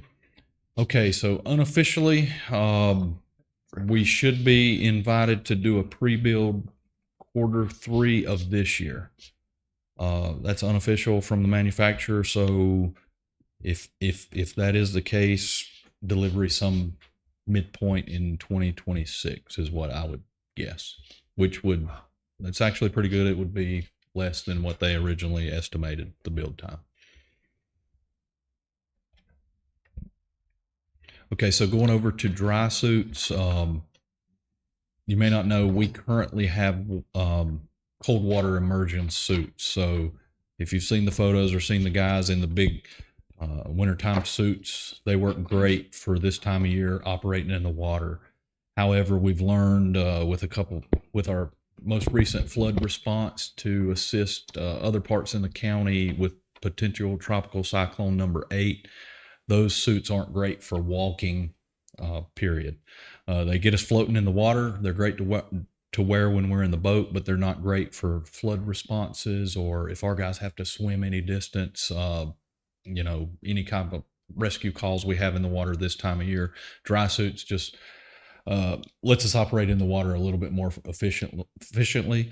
And a big thing is they offer a lot more protection in the dirty water of flood water if we ever have to do that. So we're asking for 6 suits. We'll be asking more in the future because these are more sized to the individual. The suits we currently have are small, medium, or large type deal. One size fits all. So this will be an ongoing project, but it just lets us operate a little bit more efficiently, a little safer. Chief, what can we do with the old suits? Anything? We'll keep them. We'll keep Okay. them. They still serve a purpose. Sure. They serve a purpose. They keep us floating in cold water, driving the boat. They're great. In frigid temps, 20-degree temps, they're great for that. So I don't want to replace them or anything. So this isn't going to take the place of those. It's just going to add a little to our equipment inventory. Are there grants available for this type of stuff? These things, these suits, the nozzles, etc. So I'll start with water. Water grants are pretty tough to come by. I think in years past we've tried for boats and things like that and never had much success. It's tough. Grants are more specifically in the water. It's Northern Brunswick County protection around the ports is who gets the priority in that. The nozzle package, there's some grants we could try to go through, but I'm going to focus our grants towards one thing I was going to mention today. We have like a SCBA compressor. That's going to be our priority in the grant. realm. That's something that I feel we can possibly obtain over the next few years. It's not due for replacement, but that's our priority in the grant. I think that's better served to go after that possible $100,000 grant. Thank you. Would that give us cylinder charge ability at Station 2, or would that? That would be the goal. Because right now, they've got to bring all the cylinders down to Station 1 to get them filled. So you're sitting there with empty cylinders. If you happen to have a call, your backups are not available. These cylinders are air tanks? Air tanks. Air tanks. SCBA tanks. Like Councilman Larkin said, we have one compressor now at Station 1. So if the Station 2 guys respond out to Bristoltown for a fire, which they did last week, they've got to go back to Station 1, spend a little bit of time there filling up. It's not the end of the world, but one day we would like to have capabilities at Station 2. How much does a compressor cost? They range. I'm going to throw out $100,000 for the one we would like to have. And like I say, I'd love to be able to get a grant for that and go at it that way.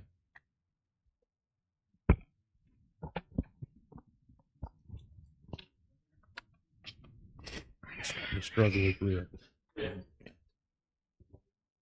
Nobody's had problems, of course. Okay, so rolling into vehicle maintenance. This year we've had a bad year when it comes to vehicle maintenance. We've been having quite a few difficulties out of the emissions on our big trucks. As you may know, the emissions, the DPF, the EGR, those repairs are noted on all our vehicles with the emissions. That's built to the emission standard. So I'd like to go ahead and bump that line item up $10,000 more. Not that I'm expecting any problems, but after this year, I think we need to do that.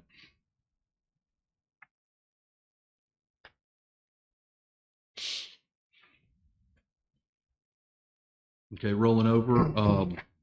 We discussed the next two items in the beach season review, replacing a UTV. We've got one that's set to be replaced on our apparatus replacement schedule. $22,000. That includes the outfit. And the same for the jet ski. $18,000 for the jet ski. Both those are due for replacement. Both of those would be gov deals, and we would hope to get as much as possible off the gov deal for both of those. This is on both of them, one's on a 5-year replacement and the other one's on So UTV is on how many year replacement? we want to do 3. 3 on the We want UTV. to do 3. The jet ski, I believe it's posted on the schedule as a 2021. correct, but we want to do that at a 3-year as well. Well, right now this is almost a 5-year, isn't it? Correct. But if you remember, we added a jet ski to the fleet in there. That's why that one's a little bit older than it was expected.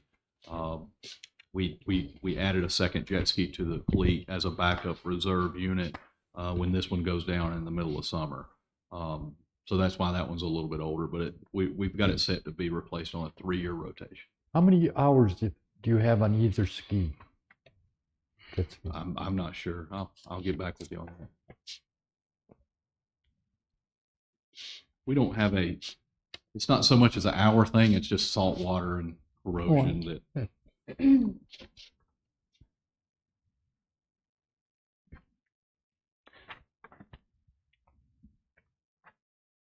That need for every 3 years is usually based on, what would you call it, your feel for how these things play out, and your 3 years seems to be the best. It's maintenance You've talked cost. to me about that, yeah. Maintenance cost is the worst thing. Once they get some age on them and salt, you know how corrosive salt water is on the units and everything, that really increases our maintenance cost. And with gov deals doing well, I think it's a smart move to replace them while they're running properly. So if we put a jet ski on that's in decent condition, running good, we can get our money back. Versus in years past, we've put it, went to auction. Okay, a non-running jet ski. What's the problem? Multiple problems. We haven't got much well. So I think it's cost effective to do it like we're doing. Are you going to keep the trailer? Because I think you'd have a hard time selling a jet ski without a trailer, but That's true. We'll probably replace the trailer. Would that be more than $18,000 then? No, that's included in Okay, a good. single trailer Thank you. as well. And that's something we've considered, just selling the ski, but that makes it really difficult selling. Sure. Okay, the last item is the beach rescue staffing. We discussed this at the beach season review. Captain Brown would like to do one personnel June through August. Additional $15,000. Just have two on the UTV at the same time? Correct. Driving remember that. two on the UTV, and that keeps someone at the pier all the time. And somebody's looking at the road while the other one's looking at the ocean. Correct. Correct. That's the goal. That's the goal with that project. You were able to somewhat do that this past year. Somewhat do that. We were.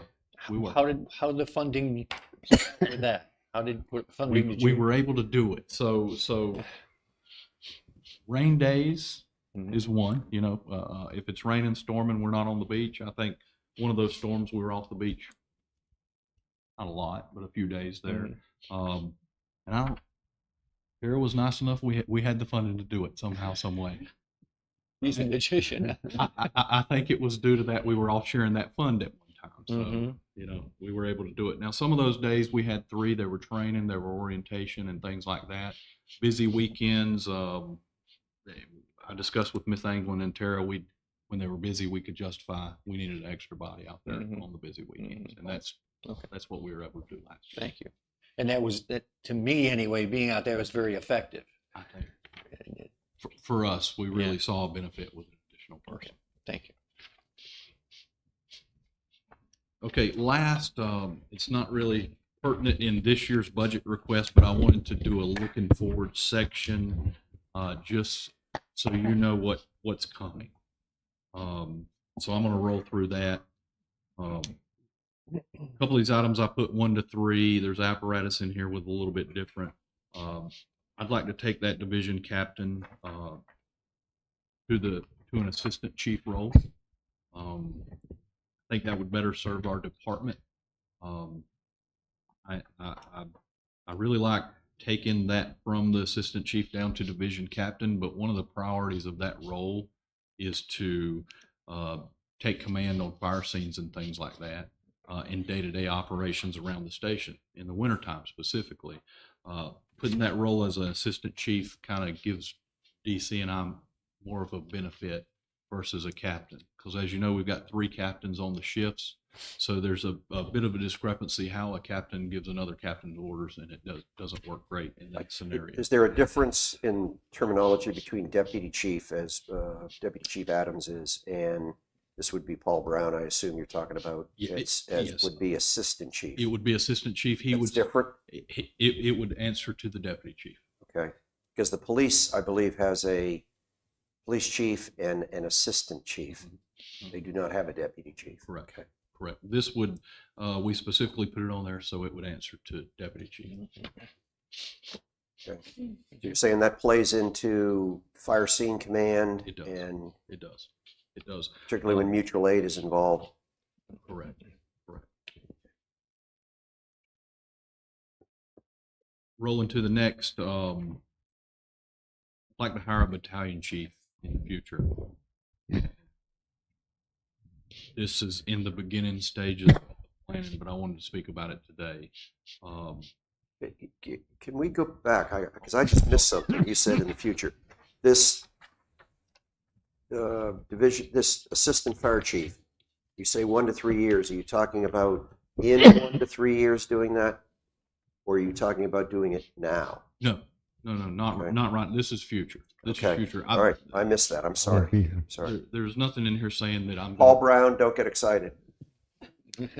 There's nothing saying in here I'm going to come to you with this next year. These are some goals that I would like to obtain, and setting myself up at a 3-year goal for that.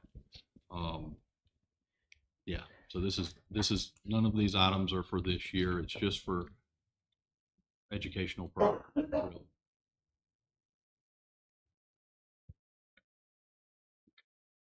Okay, rolling into the next, a battalion chief position. I've been meeting with the chief of Calabash and the chief of Ocean Isle Beach quite frequently about this battalion position. And I think it will be great in the next few years to hire a battalion chief position, a shared position. And what this would be, it would be a 24-hour fire chief. So one of the negatives that we currently have right now is DC and I go home. We work 40 hours. At night, if we have a fire here, we're coming from home to get to that fire. Last night, I responded to Food Line for a fire alarm activation. We would have a 24-hour command officer presence. We're years away from being able to come to council and say, I would like to hire 3 battalion chiefs. Doing a shared position with the other departments, I know this would be a new thing. It's worked for other areas in North Carolina, similar to ours. And it's a way for us to get the benefits of a battalion chief and only have one position. A lot of nuances will come along with that. How do we share it? And that's for the future, but I kind of wanted to have this conversation. So this is share conceptually with OIB and Calabash. Conceptually. Everything's conceptually at this point, but yes. The $340,000 Mhm. that's shared, right? No. That would be our share. This is, so at the bottom, an estimated cost of $347. That includes 3 new firefighters. So at some point, I'm going to ask for additional 3 firefighters. Okay. So 3 firefighter salaries and a battalion Okay. chief. That's an estimated cost. Okay, that I understand. Just Not okay that you could do the it. estimation, no formal discussion, just a. But in the estimation process, I would assume that you are looking at the increased housing and population in our fire district of what's coming online in the next Correct. 3 to 5 years or so, Correct.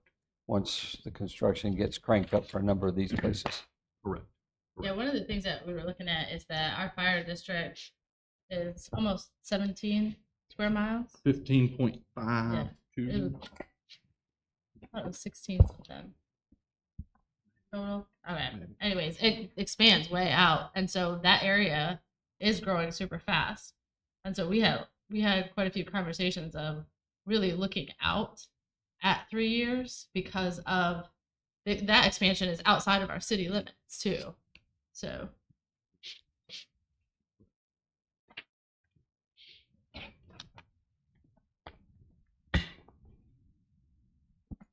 Okay, here's the big one. Big one. So Oh, 10-year front line, our quint will be due to not be replaced, but to come off of front line at year 10. So that's 2031. So it's unfortunate we've got to have this conversation, but at some point we've got to have a conversation about ordering that truck. Right now, ladder trucks are around a 3-year build time. That may get improved. That may worsen over the next, few years. But somewhere around 28 or 29, we need to start considering replacing, or as again, not replacing, but ordering a ladder truck. So excuse me. Go ahead. So what does coming off front line mean? So when I say front line, so back to that quint 1160. So at Station 1, we have a staffed quint. So that quint responds to every call. So that is the frontline truck. The primary truck, The apparatus primary to truck. So we do have another engine at Station 1, but it is for paid on call part-time guys that come back and respond to it. So it's not a frontline rig. That second engine is not. At Station 2, we have a frontline engine. It's 1174. That responds to every call. Every call that station responds to. There's another engine at Station 2 that's not primary. So it comes with the paid on call or the part-time staff, things like that. So it's not going to every single call. Yeah. Okay. Got a Thank you. question. If you're going to have 2 ladder trucks, right? How do you have bays to keep all these vehicles in, or are we going to talking about expanding one of the fire? Nope. So we would get a benefit of that. Most significantly with we can house them. when it comes time for this, the Quint would be transferred to Station 2, and we would get credit through Department of Insurance to have a second ladder. So it wouldn't be a first out rig, but we would still get credit for having. But you have room in all the bays for all the We've got trucks. We've got room. So still, we wouldn't be added to the fleet, or we would that would replace one of our engines. So we would still, the goal would be to have 4 large apparatus. And you're talking about ordering that in 2028, maybe? 28, 29, depending on build time. And that's a scary figure I put in front of you. But it may be that. That's up from what, the 850, 900 we paid for the Quint we have now? And what are we paying, what's the cost now, 1.1 or so for the apparatus that's on order? 900, almost 950. So as we have increased staffing, there will be considerable thought to upgrading the ladder to a 100-foot platform. So, one of the reasons we went with the Quint when we did is because of staffing. Now that we've increased staffing levels, we may be coming and asking for a 100-foot truck. And to give you a little bit of how we got to this figure, Calabash bought a nice truck a couple of years ago for don't quote me on these, but 1.4, and the truck's 2.4 now. It's doubled in cost over 5 years. So I just wanted to throw that number out there because that may be realistic in 2020. So the question is, why do we need a 100-foot ladder? I mean, looking at the future, our discussions over the mud district was that our Quint with the 75-foot ladder was adequate. We've got to dive into the scenario if we get better credit with a 100-footer. With the Department of Insurance, we get more credit with a 100-foot truck. A 100-foot truck does have better capabilities. It's 100-foot, but it's not as maneuverable, things like that. And I'm not saying this is going to happen. These are just at this point hypothetical when we get there. Not to help you out, we're not only talking about service to Sunset Beach, but service to the 16 square miles that you cover. Who's to say how big those 3-story or 4-story apartment buildings are going to be popping up, which I see going up fast. And the chief's making a good point too, because we have an existing building, the Regency, right now. Certainly the 75-foot Quint can do a great job in there, but it depends upon the time of year, how many cars are in the parking lot, how close that apparatus can get to the physical building. So that's why we get better credit for having a 100-foot stick, because it's less maneuverable, but it's more functional. And Brunswick County is building like mad as well, so they'll be sending us more of that money. So what does credit mean? So our rating. So as we get rated, so we're rated as a class 2 right now. So it's all based on a point system, our ladder distribution and things like that. We do take a little hit by having a 75-foot ladder. And that rating affects what? Commercial businesses. Correct. Okay, sorry. Commercial businesses. So under a class 5, a homeowner does not see benefit. But our commercial buildings do. In other words, the insurance for the commercial buildings gets a benefit, goes down. Benefit. So, personally, it's a goal of mine. I would love to see a class 1 rating. I'm not sure if that's ever going to be a possibility without a training center. That's a big holdup there. But, it's our goal to improve that and keep constantly improving. And class 1 would affect homeowners also? No, also just commercial. Commercial. Anything under a 5. John, I rudely interrupted, but the point is it makes it much more attractive for commercial businesses to come into our municipality because their insurance rates would decrease significantly by having a 1. Okay, thank you. Yeah, but again, this is just future items. Yeah. Does anybody around us have a level 1? No. Anybody in the county have that? The closest level 1 is Myrtle Beach. City of Myrtle Beach is local. Thank you. Yeah, we were the first two in Brunswick County, but since then, I think there's a couple more departments that have picked up. We're still proud. Thank you. All right, the next is a shallow draft boat. So as you know, last year we purchased a nice upgrade to our boat. It's great. It keeps our guys safe when they're in the ocean in the ICW. They can go much faster, hold more people, things like that. What we lose is operations in shallow water in some of our creeks and things like that. So at some point, I don't know what the solution is. In my mind, we need two boats. We need a boat that can operate in floodwater, and then we need a boat that's optimized for shallow creek water and things like that. So I want to get down and see what Do we need a the best option is. swamp boat? As Miss England's not going to like this, but an airboat. Yeah. An airboat. You know, there's ordinance. I'm just going to see myself. Yeah. We have quite a few people that get high and dry in our creeks a couple of times a year. I can't believe that. We've got to be able to get them. So I don't know what that boat is, but I'm going to do research, and we're going to come back at some point in the next few years and ask for that. In my mind, I would love to come to you with one boat that can do flood rescue and can do creek rescue. I'm not sure if that's boats out there, to be honest, but. Yeah. Okay. Good. That's all I've got. Okay. Somewhere as they go down the line, these items and requests will be kind of prioritized so that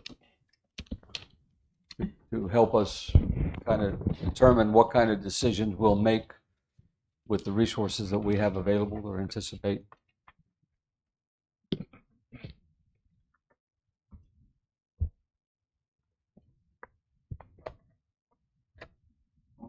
Thanks, sir. Thank you. Thank you very much. Okay, boys, thank you Yeah. very, very much.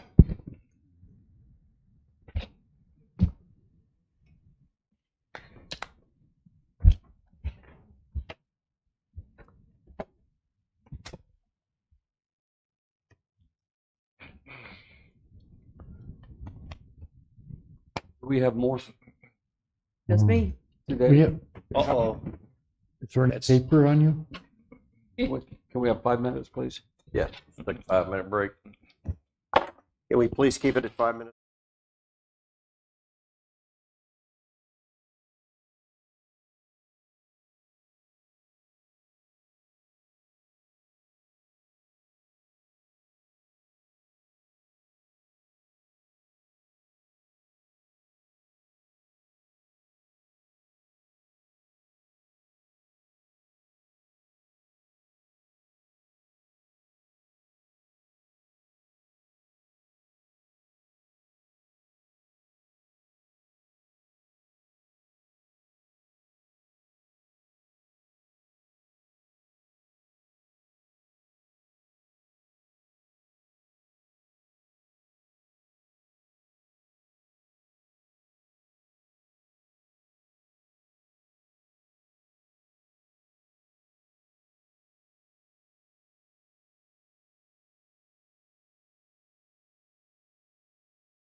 Call this meeting back to order. Go ahead, Miss England. Okay, thanks. I'm not really looking at starting anything new this year, more so of finalizing the ones that we are working on already, which of course is the Majestic Oak Park. We'll finish phase 1 of it.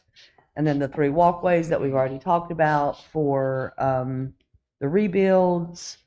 The one thing that I would like to do this year that I've asked you for several years now is to renovate the interior of Town Hall. We did the space needs study and looked at redoing the building completely, and those price tags came in between 2.5 and 4.5 million. So we don't really see the need for that at this point, especially with the unknown of the 19 acres or the Fire Station 2 property that we have. So we would just like to look at doing a renovation to the interior of Town Hall. And Is it down here somewhere? it is I see about it. 3/4 of the way down. Yep. Under 526 Great Oak. Yeah, the Circle. Town Hall and the community center renovations, both of those. That basically includes flooring, the walls with painting and the repairs for where it's been dinged and things through the years. The bathroom units that are out here in the hallway, renovating the Town Hall building inspection, code enforcement, events coordinator, finance, administration, kitchen, because there's a lot of us now to try to get into that one little kitchen just doesn't work anymore. In addition, we would be looking at putting, Ken has requested, what do you call it, Dustin, skid-proof tile for the back hall of the police department and up to the training center, and in his training center, with a tile-based flooring instead of carpet. We would do carpet throughout everywhere else in the building. In addition, we would like to upfit the landscaping. Our landscaping is old and overgrown and dying, and to get that replaced. Look at doing along the back row of this area back here is a solid fence to go along with the police department's private parking lot fence, and taking it all the way to the property line for from Parkview all the way to the other building, just as a privacy fence along that back, cleaning up these trees. We would need to take out the trees that are behind us here at town, behind the chambers, as the roots are buckling the asphalt in the parking lot and damaging the heat and air units. No trees right here. And in addition to the old area on the far end of Town Hall that used to have a picnic table that sat out there for years and years, to replace it with some type of little covered shelter, picnic shelter for the staff. We are in the process of getting quotes for all that. Dustin and I and our landscapers and Carrie have walked around the buildings, looked at all of these ideas, put some things down on paper, and now we're getting hard quotes for you. We project $250,000, and that includes the landscaping and the gazebo and everything else. Down at the community center, this includes the community center in this price as well, would be to upfit those bathrooms there, in addition to replacing their flooring and their walls, doing something with their walls. The walls down there right now are carpeted, which hold smell, and it makes it's real musky in there, and you can't get that smell out. Was it done for sound deadening or something? I don't have any idea. So to be clear, that 250,000, that's under Town Hall Community Center renovations. also includes the landscaping, fence, and gazebo? Yep.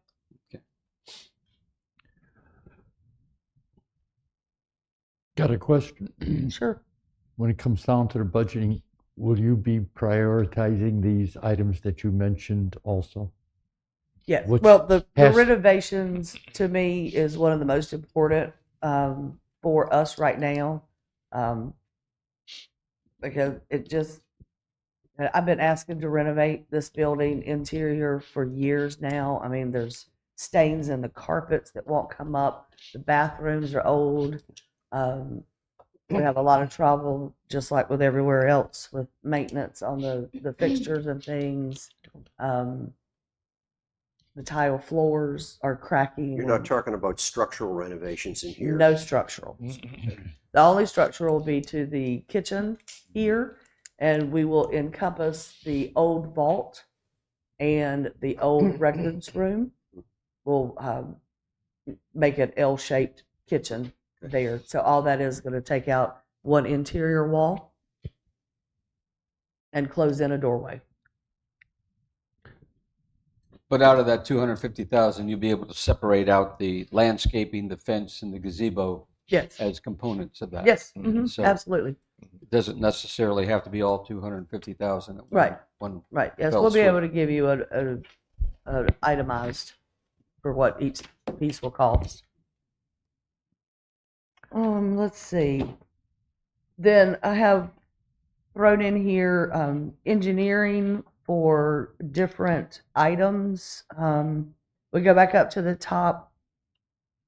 The catchment 7, we talked about the other night, that will be coming online in September.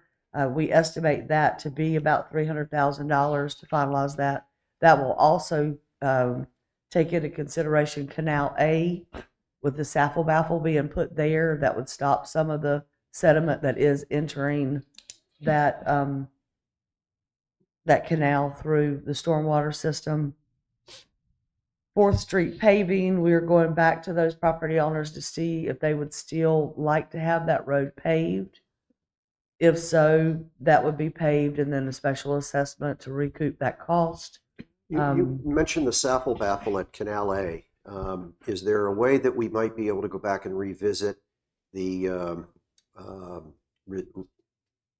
resiliency program where we had originally, that was one of our items, and we decided that we would put in the 40th Street roadway adaptation, and that was rejected. Yes. But could we go back and into that program for the Saffle Baffle? Because that to me seems like it fits, it always did fit very well. We could try it. I think we talked to them about the Saffle Baffle when we were trying to pick out our 3. Yes. And that one was scoring low. Okay. From what I remember. You remember, John? No, I don't. I know that Main Street, Shoreline Drive East rated low as we were trying to fix that flooding potential there. Right. But then our engineers are the ones who kind of gave us the guidance that that was a low rating. Right. You know. Okay. All right. Just thought that would be something we'd throw out. Right. So we already have the Majestic Oak Park ordinance adopted. We did that in last month, earlier this month as well. So that money will just be moved when we need to start spending some of that. We talked about the 3 walkways. That's the $1 million for that. We would recoup some of that with the grant funding if that comes available. And the rest is out of beach erosion. Right. The Beach Strand trash can relocation goes along with the purchase of that machine. So I'll be coming back to you with a number for that incorporated in that. The Main Street emergency access, I'm asking for engineering and design money for this. This is the emergency access at the gazebo that you've heard for a couple of years now, that our first responders are having trouble getting to that access. I've had conversations with Michael Norton on a concept that would bring that emergency access to Main Street. So I would like to go to the next step and have him go ahead and engineer that area. and get us a cost for that. So we're estimating that cost, and we estimated this cost from the East End emergency access cost that we did. For that access, that's where this money estimate's coming from. So we feel pretty comfortable with that. For a couple of years now, we've talked about the trailer restroom units and how expensive those things are to, number one, purchase, and then number two, to upkeep, because we have to strip them down to bare steel every couple of years and then build them back, and how not cost effective that is. So we have talked about a restroom facility over there, oceanward of the gazebo, that would be inclusive of a bathhouse with restroom facility. It could have storage for some of the beach rescue and beach patrol apparatuses that are needed on the beach, so that they wouldn't have to travel back and forth across the bridge daily.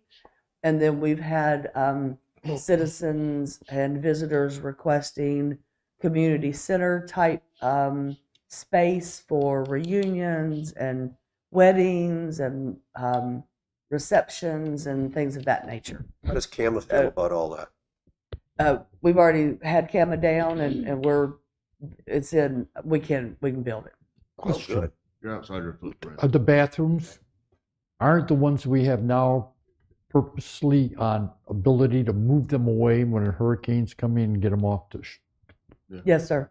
And if we build something that's permanent there, it's going to be underwater in the next category 3.5 or 4 we get, correct? I don't know It how would be far on stilts. water comes up. It would definitely be on stilts, just like Yeah. one of the Yeah, houses which would make be, it, but there's also a limit on handicap access when you have it on stilts.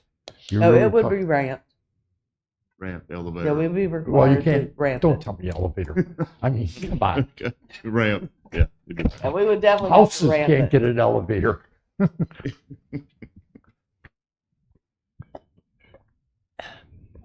So just throwing a little bit of money at that to do some kind of concept for you all to look at and think about as a future. Those trailers are, I think the last time we priced one, it was upwards of $80,000. Mhm. And the ones that we have right now are 4, 5, 6 years old. So They're- we're going to be, yeah, we're going to be looking at replacing those There's been sooner than later. There's been email requests about having restroom facilities either on the far east or the far east and west of the current ones, because it congregates everybody to be close there. We could spread them out more up and down the strand. Just need to And find unfortunately, land. we don't have any land on either end to There's a do ramp. anything with. Yes. But yeah. I had- Yeah, that would have been a great thought 40 or 50 years ago to have done something like that. But a lot of the beach towns have bathhouses that are equipped with showers and picnic areas and things of that nature. So just something for you all to think about. So if you would like me to move forward with doing some kind of concept design for that type of structure. So we're talking about 100K for just designing it. And these are high numbers on engineering costs. I didn't have time to get with our engineers to find out what they would need, but I could definitely, before we get into hard numbers for our next meeting, have those more involved for you. Main Street parking, since we're so deep in the weeds on this, I don't have any concept of what a parking space is going to cost. We will have that sooner than later, but I just don't have a figure to put in there right now. As is the parking lot lease, you all haven't been in negotiations with the property owner, so I didn't have any kind of number to put in there. When we did the work with the engineer on the parking lot earlier this year, they did provide us with a rough estimate of the 500,000, and we knew that was a high number already, but we'd rather go high than low. So that's where that number comes from. 27th Street emergency access. The 27th Street emergency access butts up against the pier. It's never been developed, but it is there. The first responders have a hard time at high tide getting under the pier to be able to access the west end of the island. So this is just something that we were talking about for engineering for the 26-27 budget. Isn't there land acquisition that would be needed for that? No, No.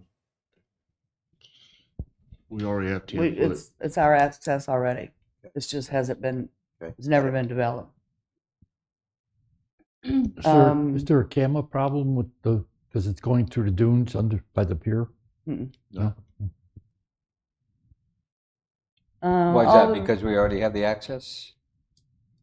No, they would just require us not to put a headers ramp in. Yeah, we just go over Just it. like we did Gotta on the go east over end. the dunes. Yes, over the front of the dune.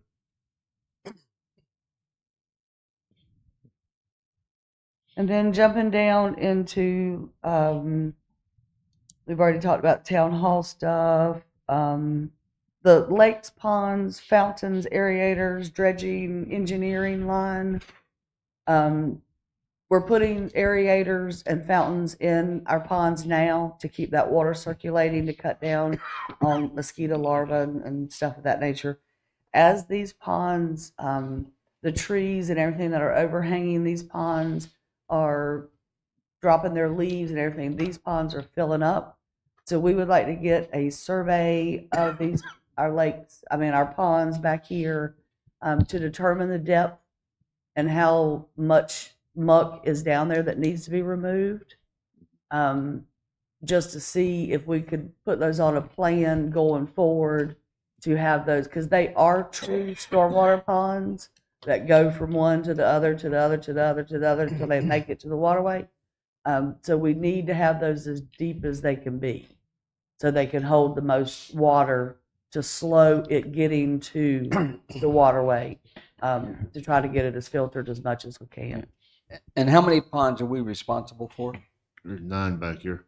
This back there is, Back here's 9, and then we seaside have the area. pond at the fire department, fire station 2.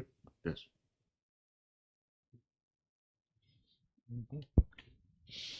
And then everything else, the 2 GSAP projects that we are working on, the 904 corridor study, Shoreline Drive West multimodal path, the fire station 2 property, the 19 acres, and all the rest of that is just futuristic things that you've heard about, or have had citizens ask you about. The one thing that you may or may not have been made aware of is the Sea Trail POA parking lot. And I've had conversations with the former president and the current president of Sea Trail about converting their entrance into their parking lot into the streetscape area and off of First Street, trying to cut down some of the traffic that is on First Street. But those have just been sidebar conversations. And then their presidency has just changed over. So we'll start those again. But that's just an attempt to take some of the traffic off of First Street. They asked me about it, and I told them that when we finish what we're doing with parking, we'll address the issues as well as Wi-Fi. Right. So they know that it's not going to be done until probably maybe the winter. Right.